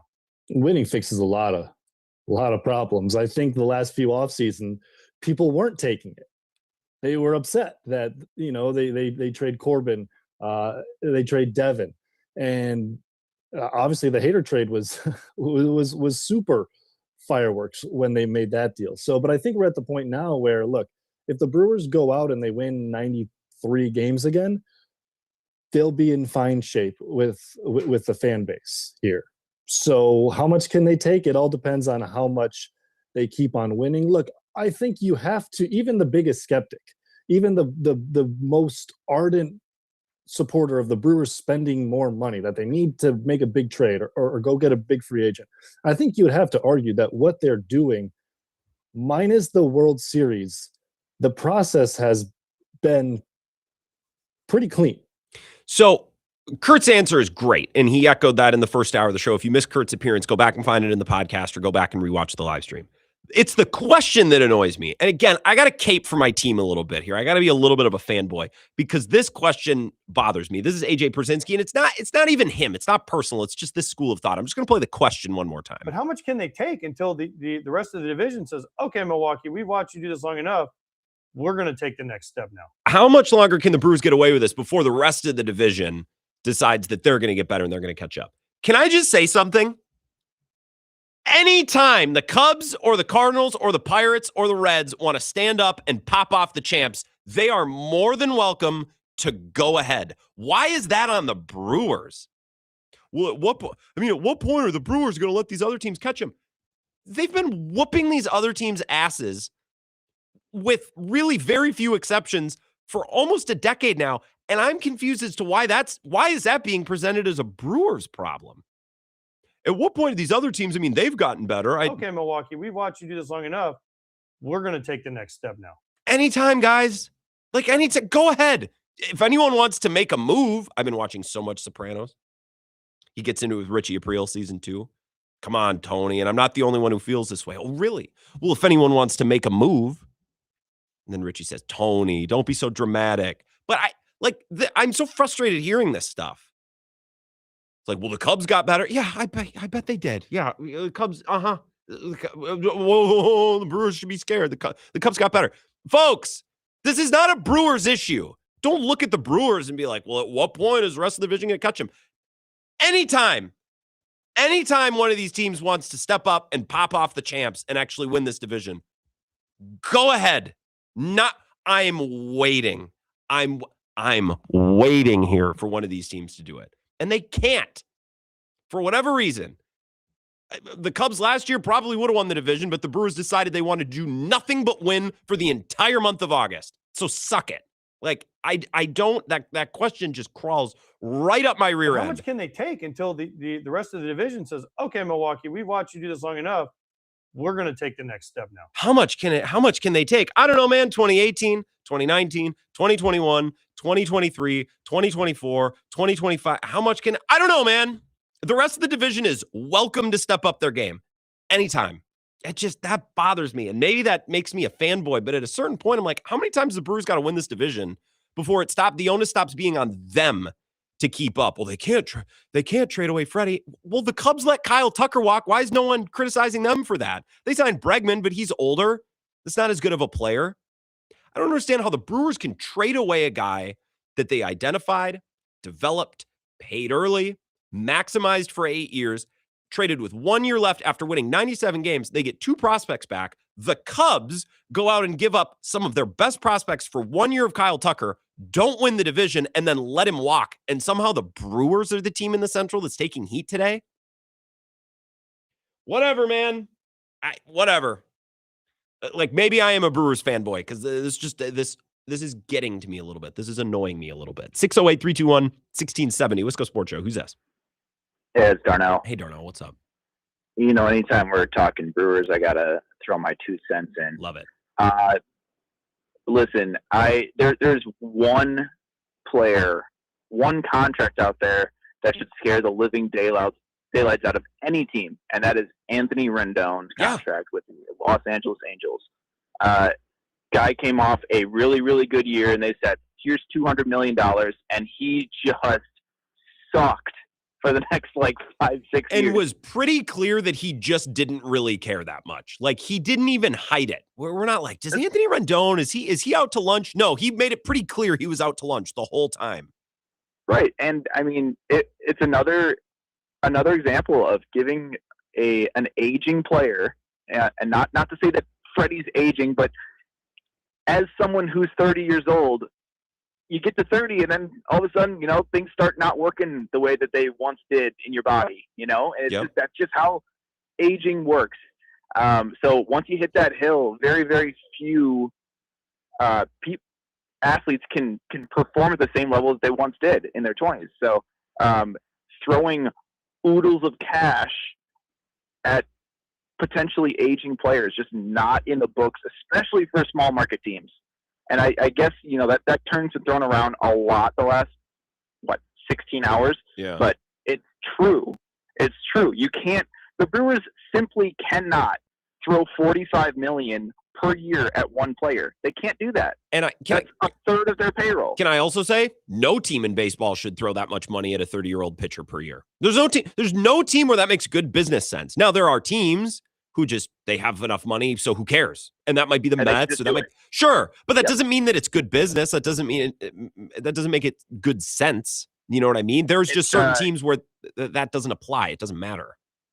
In some ways, it's the quantity versus quality, or the volumetric versus efficiency kind of, where the Brewers are very efficient with the money that they use. They find they find the diamonds in the rough, right? And they're really, really savvy with their trades. Like this trade, as soon as it came out last night, I was like, damn it, Yeah. We're gonna get and not because I didn't like the trade, but because I didn't like the reaction, what the reaction was going to be to the trade. You know what I mean? I was like, okay, we're gonna get crucified because we can't pay $8 million, and it's not about the $8 million. It's about what follows the $8 million, and I don't get why people can't figure that out. It's so frustrating to me. And I think we've been conditioned to. So Darnell, you're talking about 2 different things here. I'm going to let you go. There are 2 different things. There's big picture, outside Brewers fandom, national reaction. And I don't like saying the national media because it makes it sound like hayseeds when we say that. But sometimes there's no better way to put it. The national media. And these are the people over the last 20 hours now who've been saying, well, the Dodgers spending is a problem. But you know what's even a bigger problem? Is the Brewers winning 97 games and then getting rid of their ace. It's like, okay, well, first of all, the things are connected. You know what I'm saying? Like the fact that the Dodgers can spend that much money, that directly correlates to how the Brewers are doing their business. But some of you aren't too bright. So you miss out on that little thing. You're close to getting it, but you're not quite there. I also like the Dodgers signing Kyle Tucker for $65 million or whatever it is. I don't understand how qualitatively that's anything similar to the Brewers dealing a 29-year-old starter who's good, but not great, not amazing, not unbelievable, just a very good pitcher. Like, can we just conduct our business, please? The Brewers developed Freddy Peralta. They got him in the friggin' Adam Lynn trade as a 19-year-old, developed him, identified him early, paid him early, won a bunch of games with him in his prime, and are now to the point where they're like, we can get a really good deal for him at age 29, right before he turns 30. We're going to take it. Why is my team being criticized for that? That's outstanding business. Meanwhile, the Cubs are like, yeah, we acquired Kyle Tucker. Didn't really work. I guess we'll let him walk. Okay, sure. Yeah.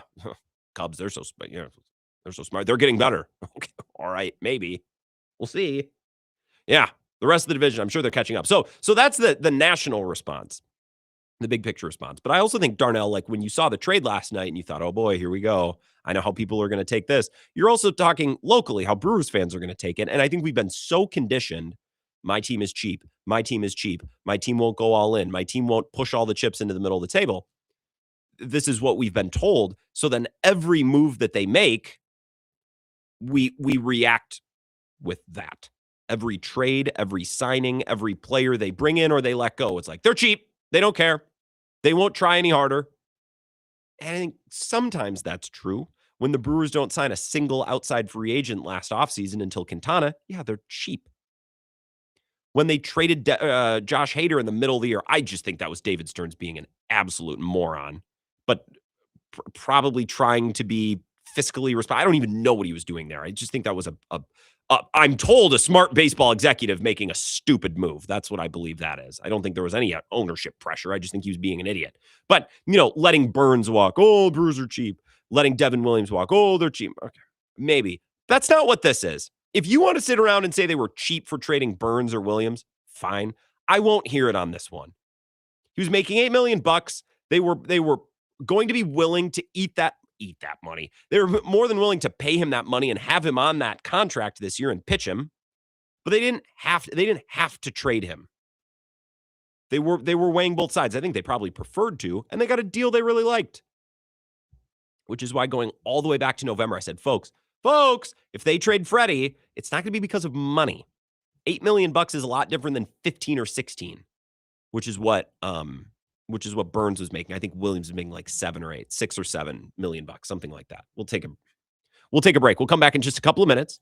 The show presented by Kai's Chevy Town, north side of Menominee. They are the official vehicle sponsor of, not of the show, but of me. I quite literally drive the vehicle that I got there last September, and every step of the process was just tremendous. The best people. I was back. We did a show over Christmas, the 26th. I think I was there, Friday the 26th.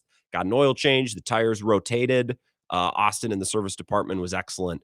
There have been good people who are there. If you get your car serviced at Kai's, their award-winning service department, you're going to see a lot of the same faces and names who have been there. They know you, they know your vehicle, they know your story with that vehicle, and that connectivity between the folks either helping put you in a new vehicle or service the vehicle that you already have. It's that connectivity that keeps people coming back to Kai's. That's why they've been doing business for 3 generations. So if you're interested in a new vehicle, ChevyTownUSA.com, you can start the buying process there and see their inventory, which is updated daily. Or maybe you love your ride and you're like, I want to keep this thing going as long as possible. Make sure that it's in the best hands. Their service department. You can also schedule service online or give them a call with any questions that you may have. ChevyTownUSA.com. BYC Kai's for the best buys. And speaking of calls, I will get to your phone calls at 608-321-1670 right after these brief words. Don't go anywhere. This is the Wisco Sports Show with Grant Bills on the Wisconsin Sports Zone Radio Network. 4 years. That's enough time to earn a college degree, to serve a full term as a president, to train for something big and become someone new. You bet, and get 0% interest for 4 years at Pella Windows and Doors of Wisconsin, so you can invest in your home and in life's biggest moments. With exclusive features and customizations, Pella offers the highest quality products at a price you can afford. Aim high when setting your New Year's resolution and imagine what you can do in 4 years when you finance your home project with Pella. Visit PellaWI.com today.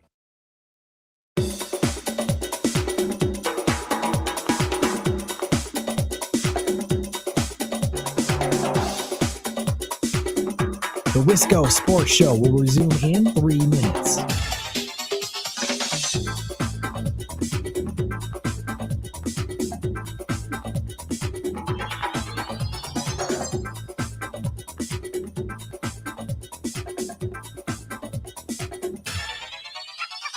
The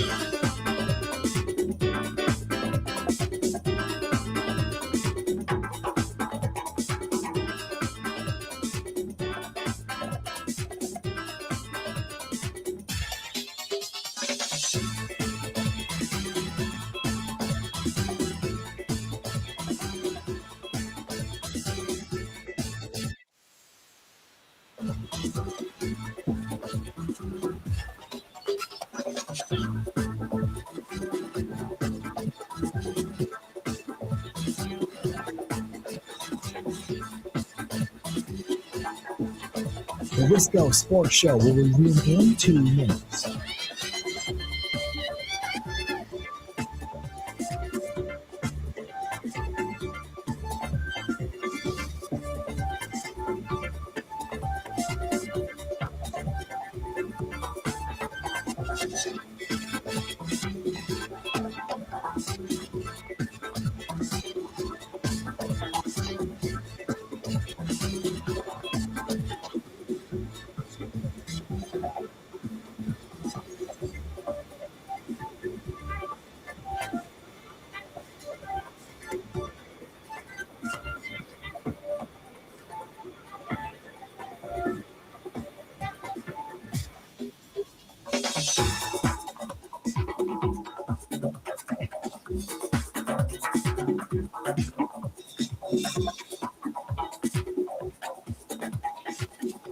The Wisco Sports Show will resume in 1 minute.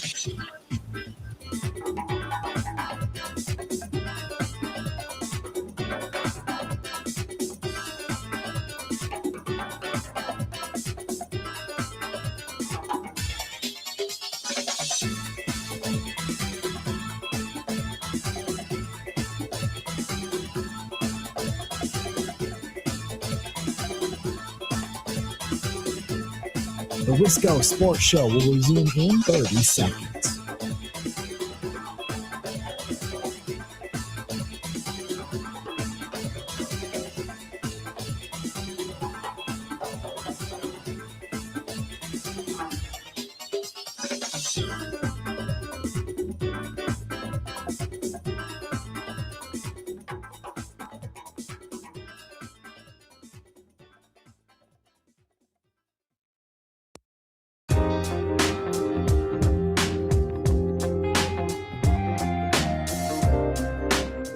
Wisco Sports Show. I think when the Brewers make trades like this, it's great for business. It's great for my business. Can I puff out my chest just for a sec and be cocky just for a sec? I just don't think many shows do a very good job at talking baseball. I just think a lot of shows suck at talking baseball. And I saw a clip from a competitor, a place across the street, another Wisconsin sports station. It's like, are the Brewers trying to win a World Series or are they just trying to be relevant? And the whole point was, how are they supposed to make a World Series without Freddy Peralta, their ace? And my thought is, yes, of course. How could the Brewers possibly make a World Series without Freddy Peralta, the player with whom they qualified for so many World Series? How are they ever going to make the World Series without Freddy? I don't know. They didn't feel particularly close last year with him. What's the difference? I don't know. I think I need to administer a little tough love to Brewers fans on days like today, where it's like, all right, my team's cheap. They never, all right, hey, let's grow up a little bit here for a sec. Let's understand the way the real world works. They killed this Freddy Peralta situation. And if they would have kept him this year, I would have said the same thing. They were in a win-win situation. They either bring him back this season and he pitches on $8 million of a contract, which is great value, or they trade him away and they will have identified him at 19 as a lottery ticket inclusion in the Adam Lind deal, identified him early, paid him early, farmed the best years of his career at the lowest dollar number because they extended him early. And then they ship him out at age 29 and they get some prospects back. What are we even talking about? If you just want to whine that your baseball team never wins and that life is so unfair, fine. I just can't let you do. I mean, you can do whatever you want, but if you're listening to the show, I'm not going to let you do it without at least a little bit of dose of reality about how the sport actually works. And I'm not trying to, I'm so smart, everyone's so stupid. Like, no. Fan however you want. I'm going to give you a little reality here, Brewers fans. You can mope and be sad that he's gone, but it's professional sports, man. Not every player is going to play for your team their entire career. He was here 8 years. That's a good run. 608-321-1670. Wisco Sports Show. Who's this? Brett in Tulsa. Hey, Brett. Oh, I haven't heard from you in forever, man. What's up? Yeah, I know. Well, I couldn't agree. I absolutely agree with what you just said, Grant. And but I will add on to that. I mean, I do get why, the people that are just going to complain of, oh, they're not trying to win a World Series. I'll disagree with that, obviously. But I do respect that this is the bad part of being a Brewers fan, right? Like, I mean, trading Freddy Peralta, as much as I think it probably was the right decision, it sucks. I mean, he's a fan favorite. I mean, that smile, like he's. I would argue of all the guys they traded, the Burns, Hader, even you back to Gomez, Lucroy. I mean, I know Prince and some of them have left in free agency, but like the guys that they traded, I mean, this guy was 2 months away from being the all-time strikeout leader for the Brewers. Like, this probably is the most impactful person that they've traded in really in our lifetime. So I get why, a portion of the fan base is hurt by it, because I'm hurt by it. But ultimately, at being a small market team, this is where they need to act. And I think you're right. They absolutely crushed it, exactly how you laid it out. I mean, had they traded him when he was 25 or 26, you know what I mean? Like that's different to me. Brewers fans, I think we can all agree he was either going to be traded this offseason or gone next offseason, right? So I guess, Brett, we can be sad that he's gone, and I'm going to miss him. Like, all-time great clubhouse presence, and especially now in a post-Willy Adames world, I think one of the most, forward-facing guys and probably one of the faces of the franchise, for sure. But this wasn't a surprise. It's not like the Hader deal or one of these other that was just out of nowhere. Like, I think we had a good sense that this was coming. We can be sad that he's gone while also understanding why it happened, I guess is my point. And I think we agree there. Yeah, for sure. And I don't, as much as I love Freddie, like I don't want to give Freddie a 7-year deal or whatever he's going to command. And like those deals that you give out to the people that the Brewers have got rid of, like there's very few of those deals that work out. And as much as you don't want them to leave, that are smart to do, the Yelly deal and the Cheerio deal, like those deals make sense. But like the only other guy on the team right now that I would consider giving a deal like that is Bryce Terang. And I'm not completely sold if even he's the right guy, maybe Jesus Mate in a couple of years, but like you have to be very selective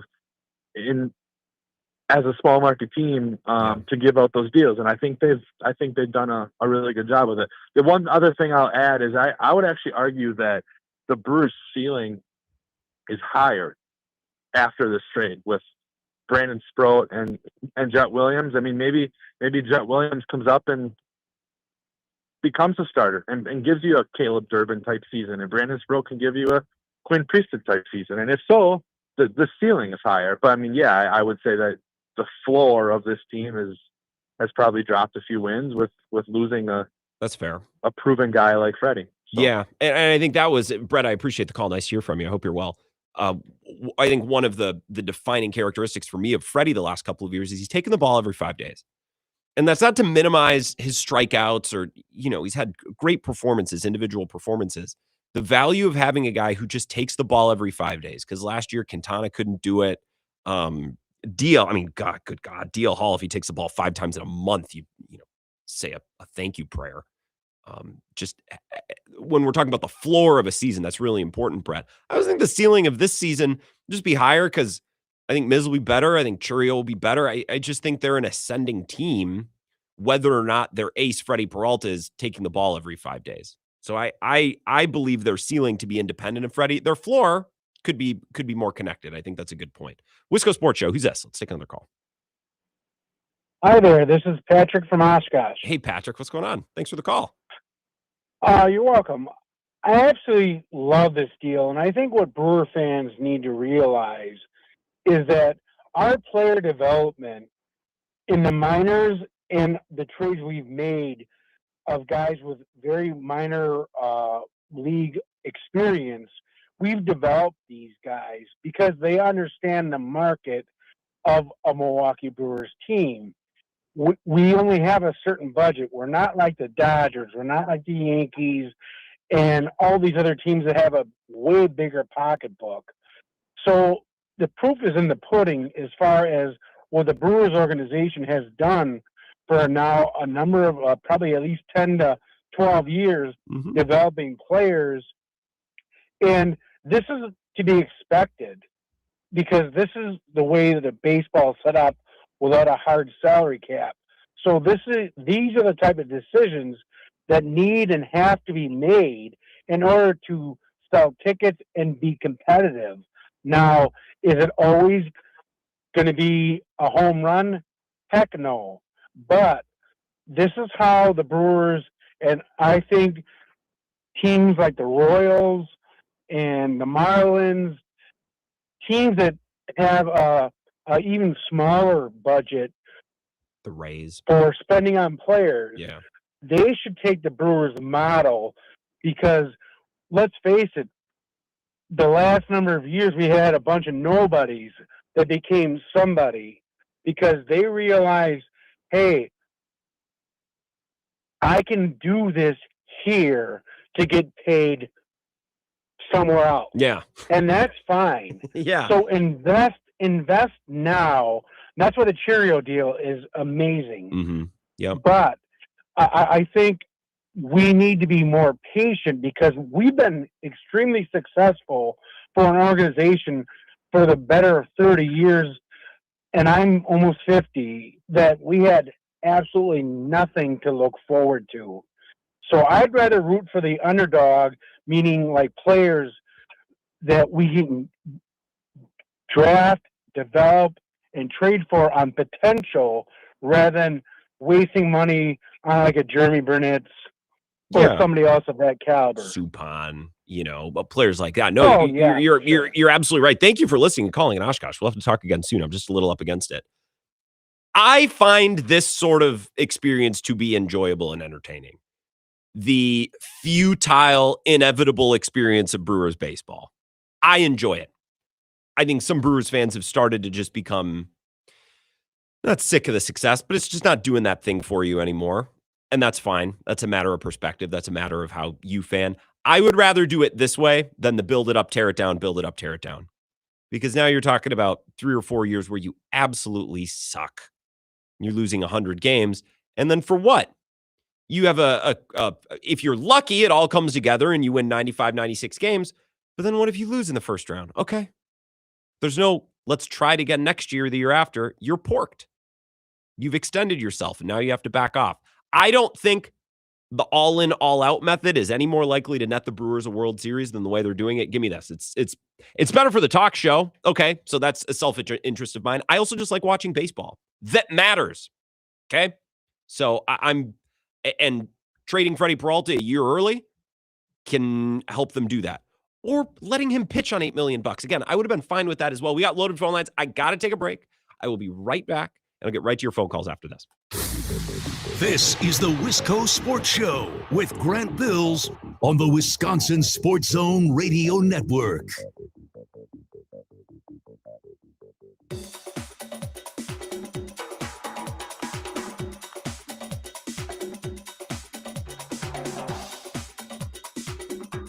The Wisco Sports Show will resume in 5 minutes.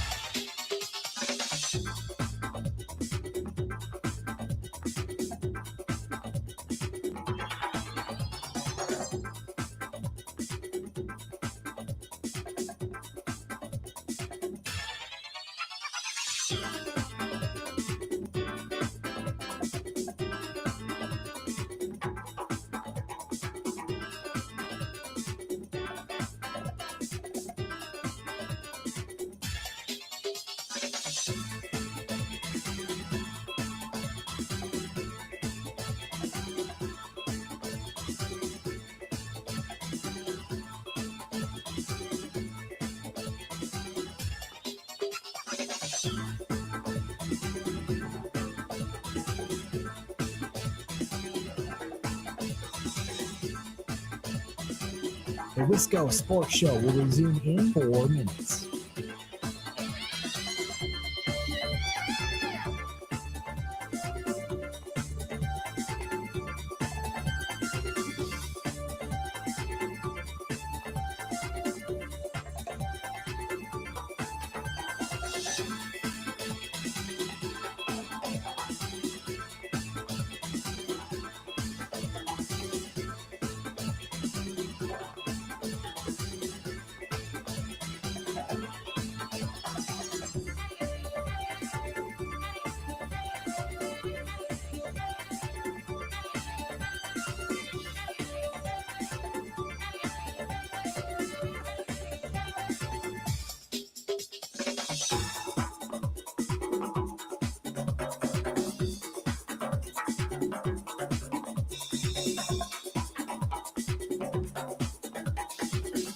The Wisco Sports Show will resume in 3 minutes.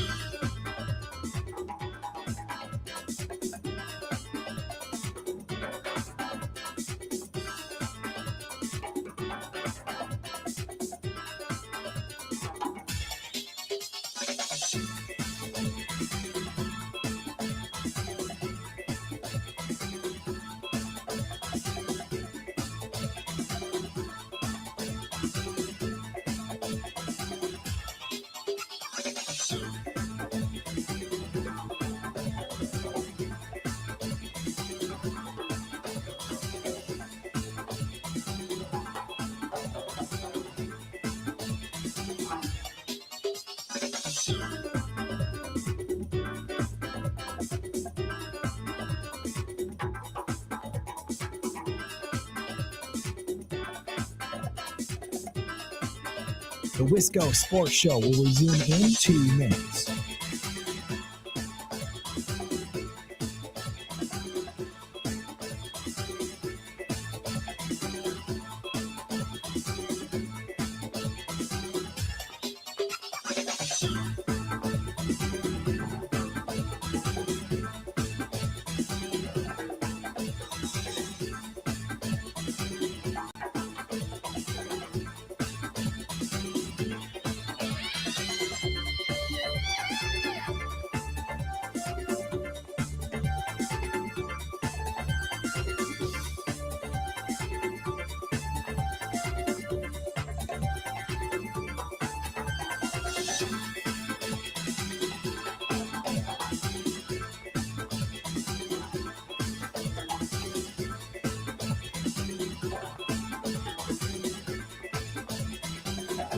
The Wisco Sports Show will resume in 1 minute.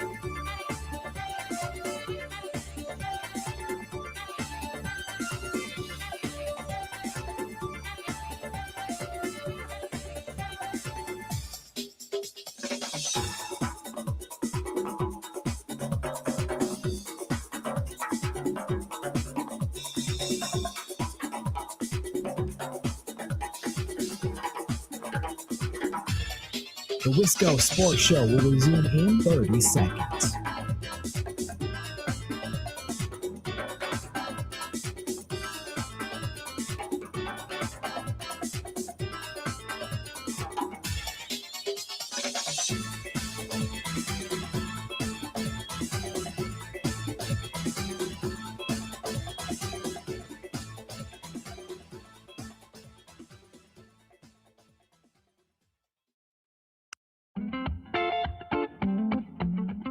"20 minutes away, Thorson and Heilprin will fire up at 6 o'clock. Monks and Sun Prairie, great place to belly up and stay warm tonight, have some beers, enjoy some Wisconsin sports talk with Zach and Ebo. Look forward to listening along back here in studio. And on my drive home, I'm taking your calls on the trade of Freddy Peralta. He is a Met. 608-321-1670. Wisco Sports Show. Who's this? This is Louie in Eau Claire. Hey, what's up, Louie? Hey, Grant. I'm just hopping on, so I don't know if you kind of covered it or not. To be honest, I was a little bit more bummed about Tobias Myers being thrown in on the trade than Freddie himself. Not that Tobias is better than Freddie, but we knew that Peralta was, if he was going to be a Brewer, this was going to be the last season. Sure. I think I read that Tobias Myers is under club control until 2031. Do I think he was some sort of great all-star pitcher? No. But he acquitted himself pretty nicely in the playoffs a couple of years back. I think there's some value in a guy who can start, who can relieve. For whatever reason, he seemed to be kind of in Murphy's doghouse last year. But if I'm being completely honest, Aaron Ashby has worlds more talent than Tobias Myers. Yes. But if they could have thrown Aaron Ashby on there and got maybe the Mets' top prospect, I would have liked that better. Interesting. Okay. So no, I think that's a fine take. I'm a little short on time, Louie, so I'm going to cut you go. I'll keep talking about this. So arbitration starts for Myers in 2028. So if he, and I'm not the biggest expert in the world on this, but if you go ARB 1, 2, 3, that would put him in 2030 or 2031. So you're right. There's a lot of club control there. I'd feel worse about the inclusion of Tobias Myers if the Brewers had shown any interest or inclination last year in using him. You know what I mean? It was clear that he had fallen out of favor with them. I can't imagine it was for personal reasons. I don't know. I just think they like other guys more. So that's what matters to me. Now, Aaron Ashby, I was talking to someone today who knows Mets things, and he was hearing, or he thought that it was coming down to either Myers or Ashby. Now, you make an interesting point, Louis. If they could have included Ashby and gotten, what was the other name? Tongs, the one that they were interested in. That's an interesting hypothetical. Like, would you have given up Ashby if it meant you got something a little bit better back? Ashby's contract, they gave him the 6-year extension, which obviously up until this year hasn't, worked out all that well. He's got $7 million next year and then a club option at 9 and a club option at 13. At this point, at this trajectory, they probably won't keep that. So I guess the money's not too prohibitive. It's 5 this year and then 7 next year because they bought out the RBers. An interesting thought process. We'll never know. I did talk to someone today who knows Mets things, and he's like, he was hearing that it was coming down to Myers or Ashby. The Brewers clearly didn't think that much of Tobias Myers last year, so whatever. Throw him in the deal. That's fine. Wisco Sports Show. Who's this? Hey, Grant, it's Ed. Ed, what's going on? Well, I was listening to the unit today, and I think he put it really simple, about everybody's thinking that the owner just doesn't have the, I don't know. He just says, people think he's got all this money. The team has basically increased its value, but I loved his mortgage type analogy. Your house might be worth X amount, but you're only going to get it if you sell it. Yeah. The value. So I think people got to be more educated on what the goals are for the Brewers. They have a system. They have a process. We hear that a lot about the Packers. We hear that about the Badgers, on and on and on. But I tell you what really upsets me, maybe bothers me, maybe not upsets me, is Contreras. That guy, I'm telling you, they got to sign him and not treat him like he's, I don't know, arbitrary type casualty, because that did not bode well with me. That man has given his all to this team. So, and then if we're going to lose Peralta, which we all knew was happening, so everybody, like the callers before, cool your jets. Let the coaches and let the development. Everybody thinks we got to have a big splash. When's the last time the Brewers had a huge big splash? Yelich. 2018. Yeah. Yeah. So I'm going to sit back and let everything play out. I'm not going to get all up in arms over Freddie leaving us. Yeah. Bummed that he's gone, but we got to move on. I love our coaching staff. I mean, how many teams have a prized pitching coach like we do? And a hell of a manager, 2 years in a row, manager of the year. Come on now, let's all revel into that. Yes, it sucked last year. But they hit their ceiling. Obviously, they hit their wall in the playoffs. Hopefully this year, maybe lose 5 games, 10 games. Who knows what we're going to have this year? No way of knowing. I think, what, last thing, Grant. Yeah. We were not supposed to do so well last year. No one picked the Brewers to take the division. So we got a step ahead of everybody's expectations. So that's another thing. I didn't expect last year. So I don't think a lot of people did. I appreciate that, Ed and Madison. The Contreras thing all here. If you want to make a stink, or you want to make the case that the Brewers should pay Contreras, I was just looking at some catcher contracts. So Will Smith's the top of the market, 10 years, $14 million per. So that's, $14 million a year for 10 years. I just don't think the Brewers are going to commit 10 years to anybody, and they shouldn't. The next, batch of guys is about 6 years, 5 years for anywhere from 12 to, some of these contracts are actually pretty manageable. Cal Raleigh's 17 million over 6 years, so 105 over 6. If you think that William Contreras is Sean Murphy or Kirk or Real Muto, those guys range anywhere for Rio Muto's a little bit older, but he just signed 3 for 45, so 15 million a year. That's money that if you want to make the case the Brewers should pony up and pay that, fine. I wouldn't. I'm anti-paying just about anybody long-term, especially catchers who wear down. But if you want to make that case, we can have that conversation down the road. We don't need to do that today. But I'm not telling you that the Brewers should get rid of everybody, trade everybody, never pay anybody. In this specific circumstance, Brewers fans, I'm asking you, grow up a little bit. This is a good move for the Brewers. This is a smart move. And letting him pitch on $8 million this year would have been fine too. This was a win-win. 608-321-1670. Wisco Sports Show. Who's that? Ridge Runner, Mark. How are we doing? Good sir? evening, Ridge Runner. I'm good. Excellent. So kind of a different take. Let's look at what would have happened if baseball had a salary cap like the NFL. A lot of these players that we see leave for more money, or that we know or quote unquote know are going to leave for more money, would they stay if the money was kind of even across the playing field, so to speak, because the Brewers are doing it right? Look at all the pitchers that come in and they reclaim and they become better pitchers. Look at how they treat their players and all this sort of stuff. It's something similar to like the Packers do. They are known as a quote-unquote good organization, and because they don't have to outspend the Dallas Cowboys, they can bring in the talent that they feel they can bring in. They don't have to fight up against that. The Brewers are up against that. So naturally, they're playing the hand they're dealt, and everybody needs to realize that. And in reality, enjoy the moments that we see. The 14-game winning streaks, the 97 wins.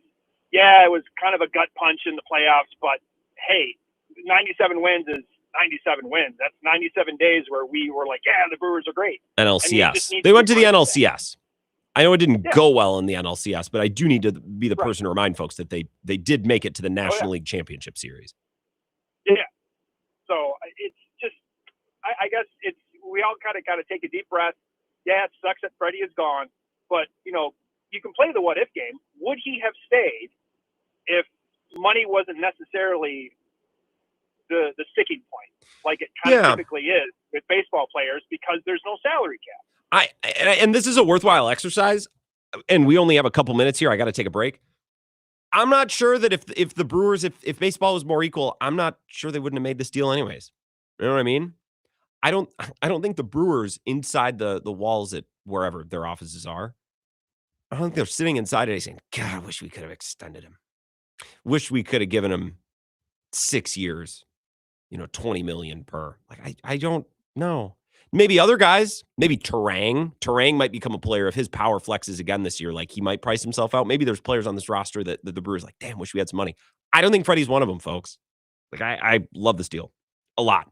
We'll come back, turn things over to Ebo and Zach Thorson and Halpern coming up in just a few minutes at Monks and Sun Prairie. This is the Wisco Sports Show with Grant Bills on the Wisconsin Sports Zone Radio Network.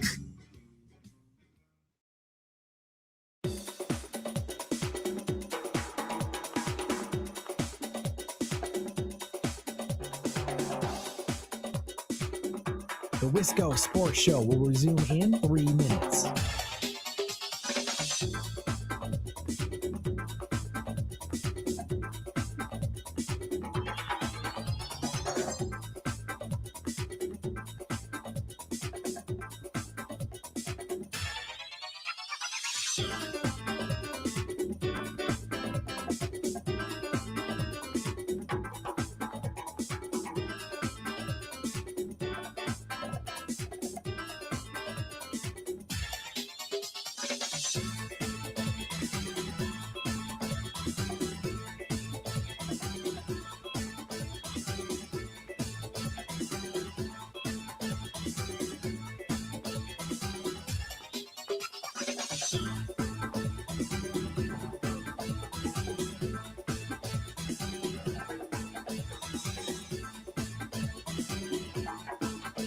The Wisco Sports Show will resume in 2 minutes.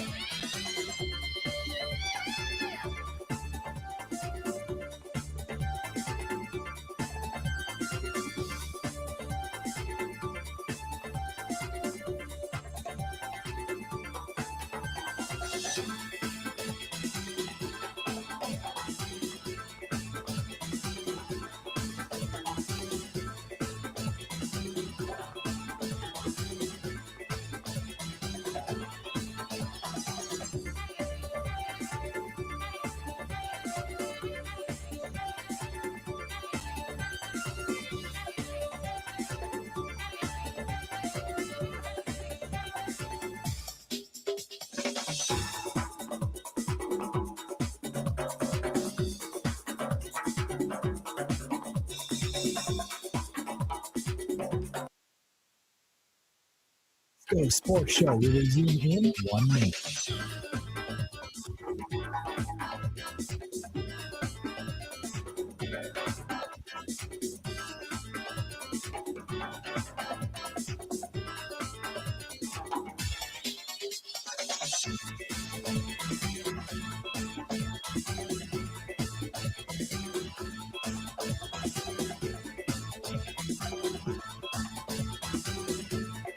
The Wisco Sports Show will resume in 30 seconds.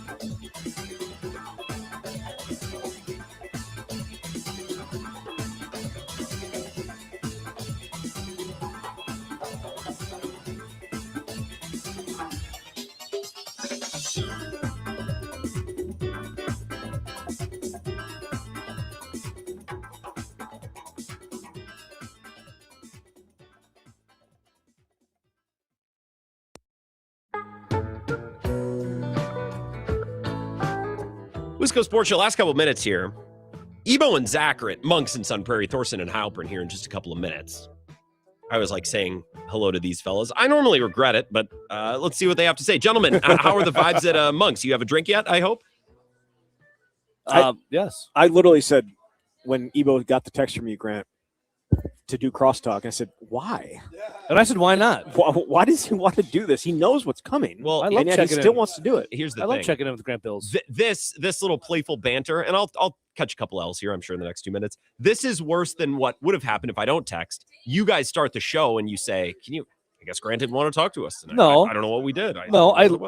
I literally said, I wonder if Grant will want to crosstalk tonight. I hope he does. Within 10 seconds, you texted. Yeah, we are on the same wavelength, so vibes are immaculate. We have a mind meld with you, Grant Bills, going on right now. All right. Well, I like to hear What am I thinking of? What am I thinking of right now?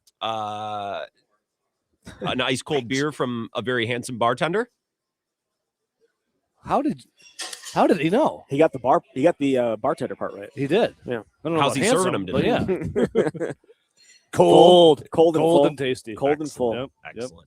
I don't know what you guys are going to talk about. Has your name on it, tonight. Grant? Well, we'll see. I don't know what you guys are going to talk about We got tonight. so but much to talk about. Zach, can I ask that you don't do anything with Luke Fickell's press conference yesterday? That's some of the most boring audio I've ever played on our airwaves. I regret my part in spreading his message. Well, I didn't give any of the audio, so you got it yourself. Thanks It's for not like I that, gave by it to the you way. and said, hey, I went to go get it. You're Thank welcome. I thought the same thing, Grant.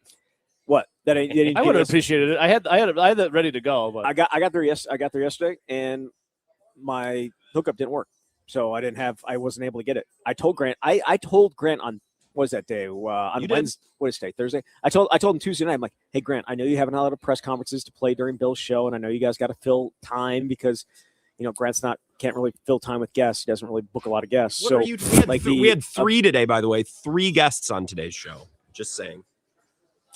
Either way, how many did you have yesterday? Did Luke Fickell say he did not know how of their NIL money? Like no one knows? No one knows how much other people have. Oh, okay. He knows how much they have. I was going to say I should hope so. I should hope someone has looped him in on how much their budget is. I should hope. Yes, how much they have. Okay, But either way, my plan was to give Grant the full press conference. I got there. I was like, why not me? I was going to cut audio for you. Obviously. Okay. You're not going to play full press conferences. You I don't need to fill time. I have for 4 things that I hours. want to say. Yeah, I don't rely on others to say it for me. Yeah. I say what I mean, and I mean that I say it. You have no need to fill 4 hours. Yes. You can fill 4 hours. I can fill 6 hours, 8 hours. Yeah. You don't like Grant needs to help. Yeah, fill I don't 4 need to hours. rely. I don't need to Right, yeah. lean and rely on others to speak for me. Yes, exactly. Either way, so I got there and the thing that I hook up to it did not work very well. Gotcha. So yeah. Hey, Grant. Well, I'm glad we got to the bottom of that. You guys going to talk about Freddie? We got about 15 seconds here. Freddie tonight. You going to cover that? I'm gonna pass on that. Oh, Zach's too much. It's life as a Brewers fan. Zach, I'm gonna and you guys have a good show. Zach, I talk about football. I don't waste my time with baseball. You do that on your own time. That's what Zach's saying, but I turned him down. Take control of my airwaves, at least for the next 7 seconds. Enjoy Thorson and